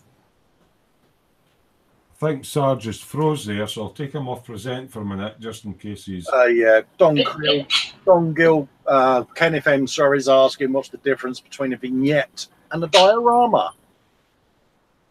Glad you're still in, by the way, Kenneth. Yeah, a diorama is a large-scale depiction of a scene, and a vignette is a small depiction of a small scene. So, yeah. If you're going bigger than CD size, you're kind of into diorama. But if you're going vignette size, it's usually like a single subject with a few crew around about it. I always thought a vignette was almost like a generalised base, i.e. could be a pavement with a tiny piece of wall. Yeah. Whereas diorama would be a full storytelling scene, including the kit and additional pieces and implements and that to make that more of a complete setting. Yeah, vignette's usually the sole subject and maybe one or two figures, isn't it? Yeah, I mean, my interpretation, I'm no bloody expert. Well, your World War one. For me, a vignette is a set of paving stones that someone stood on.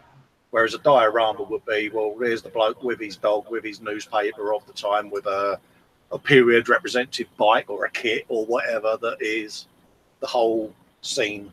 If I was looking at your work, I would say your World War One tank was a diorama. But yeah, World War One diorama, probably the Sheen Roberts because it was a period in time. But your cat would be a vignette. Oh yeah, because it's a standard quarry scene with rocks and non-specific detritus, just to give it something to stand on. Yeah. You know, where subtracting from the single turn to at Mugello race circuit, the sheen was, you know, that's a diorama because there's 2 bikes. Yeah, you know what I mean? So, yeah. You know. Whereas U-type Jags going to go on a standard piece of road like the bus was. That'd be a vignette with a pavement and a lamppost, but it's a vignette. Yeah, because it's not telling the story; it's something that the bus is sat on. Yeah, I would go with that. Jared saying he's just started a Vietnam diorama. Maybe you want to post some pictures up, Jared. By the way, thanks for that lovely comment, by the way, Jared, regarding the World War One, mate. I did read that and reply to you, mate. I'm looking forward to seeing that. And just to let you know, Jared, your ones are in an envelope waiting to go out. Yeah. That's all right, Kenneth. Glad to help. You know, there's probably better interpretations of the difference than I can give, mate. I'm no expert. Don't even try to be, mate. But I would think a vignette is focusing on a single subject, possibly a couple of characters. You know, there are diorama kings or whatever you want to call them out there that probably know more than I do. Yeah. You know, so. But a vignette's focusing on a single subject, whereas a diorama, as you say, is telling a story about a group of subjects. That is more than one thing coming together to tell that specific story. Yeah. I mean, it's like the World War One dio that I done. I wanted every view of it to have something of interest for people to look at. So, you know, because we all, I was referring to it earlier, we all have a model, and you have what's known as your Hollywood side, which is the side that is flawless, and the side that might have a lump or a bump or a piston decal on it is hidden away. And the World War, you know, you've got your tank, you've got your troops, you've got your trench. So from the top is telling this story. But I also wanted every side of it, as well as people walk around it and look at it, to have something different going on as well, to draw the eye in more to the diorama. Quite interested on the fact that it's a diorama, and without all the troops burying under the trenches, if it was just a flat piece, it would be a diorama. But yours is more 3D. It's every side you look at, there's something. Yeah, that's it. You know, on one side you got the German guy who's just got out of his bunk to get his gun because he's heard the sirens going off and all. So he's running through his bit, and then at the back you've got 2 German guys digging through that were tunnelling to get into the British side of the trench to do their thing. And then on the other side, you've got a German officer who's commanding his troops with a bit of a map. I'm just laughing at Don there, who says, geez, here's me thought a vignette was a condiment. Yeah. Right, Colin, it's about 11:30. I mean, obviously you're hosting. You want? You know, people are probably going off to bed, and you know, I think there are a few that were getting a bit bored. Bless them, but you know, God help us talking about actual modelling. Yeah, you know, if there isn't anything that the guys in chat want to talk about, I'm sure we can call it a night. To be honest with you, carry on. You're in Miguel. Are you Spanish perchance? He's going oof. No idea. Yeah. So totally up to you guys. Unless you've got any more questions or, you know, stuff you want to feed back to us, we might be calling it an evening. Oh, yeah, definitely. I mean, what's that? 3-4 hours? You know, 11, 7:30, 4 hours. Yeah. All right, then, people. Well, thanks for everyone for popping in. And hopefully things return back to normal where Terry can be hosting and you don't have to put up with me.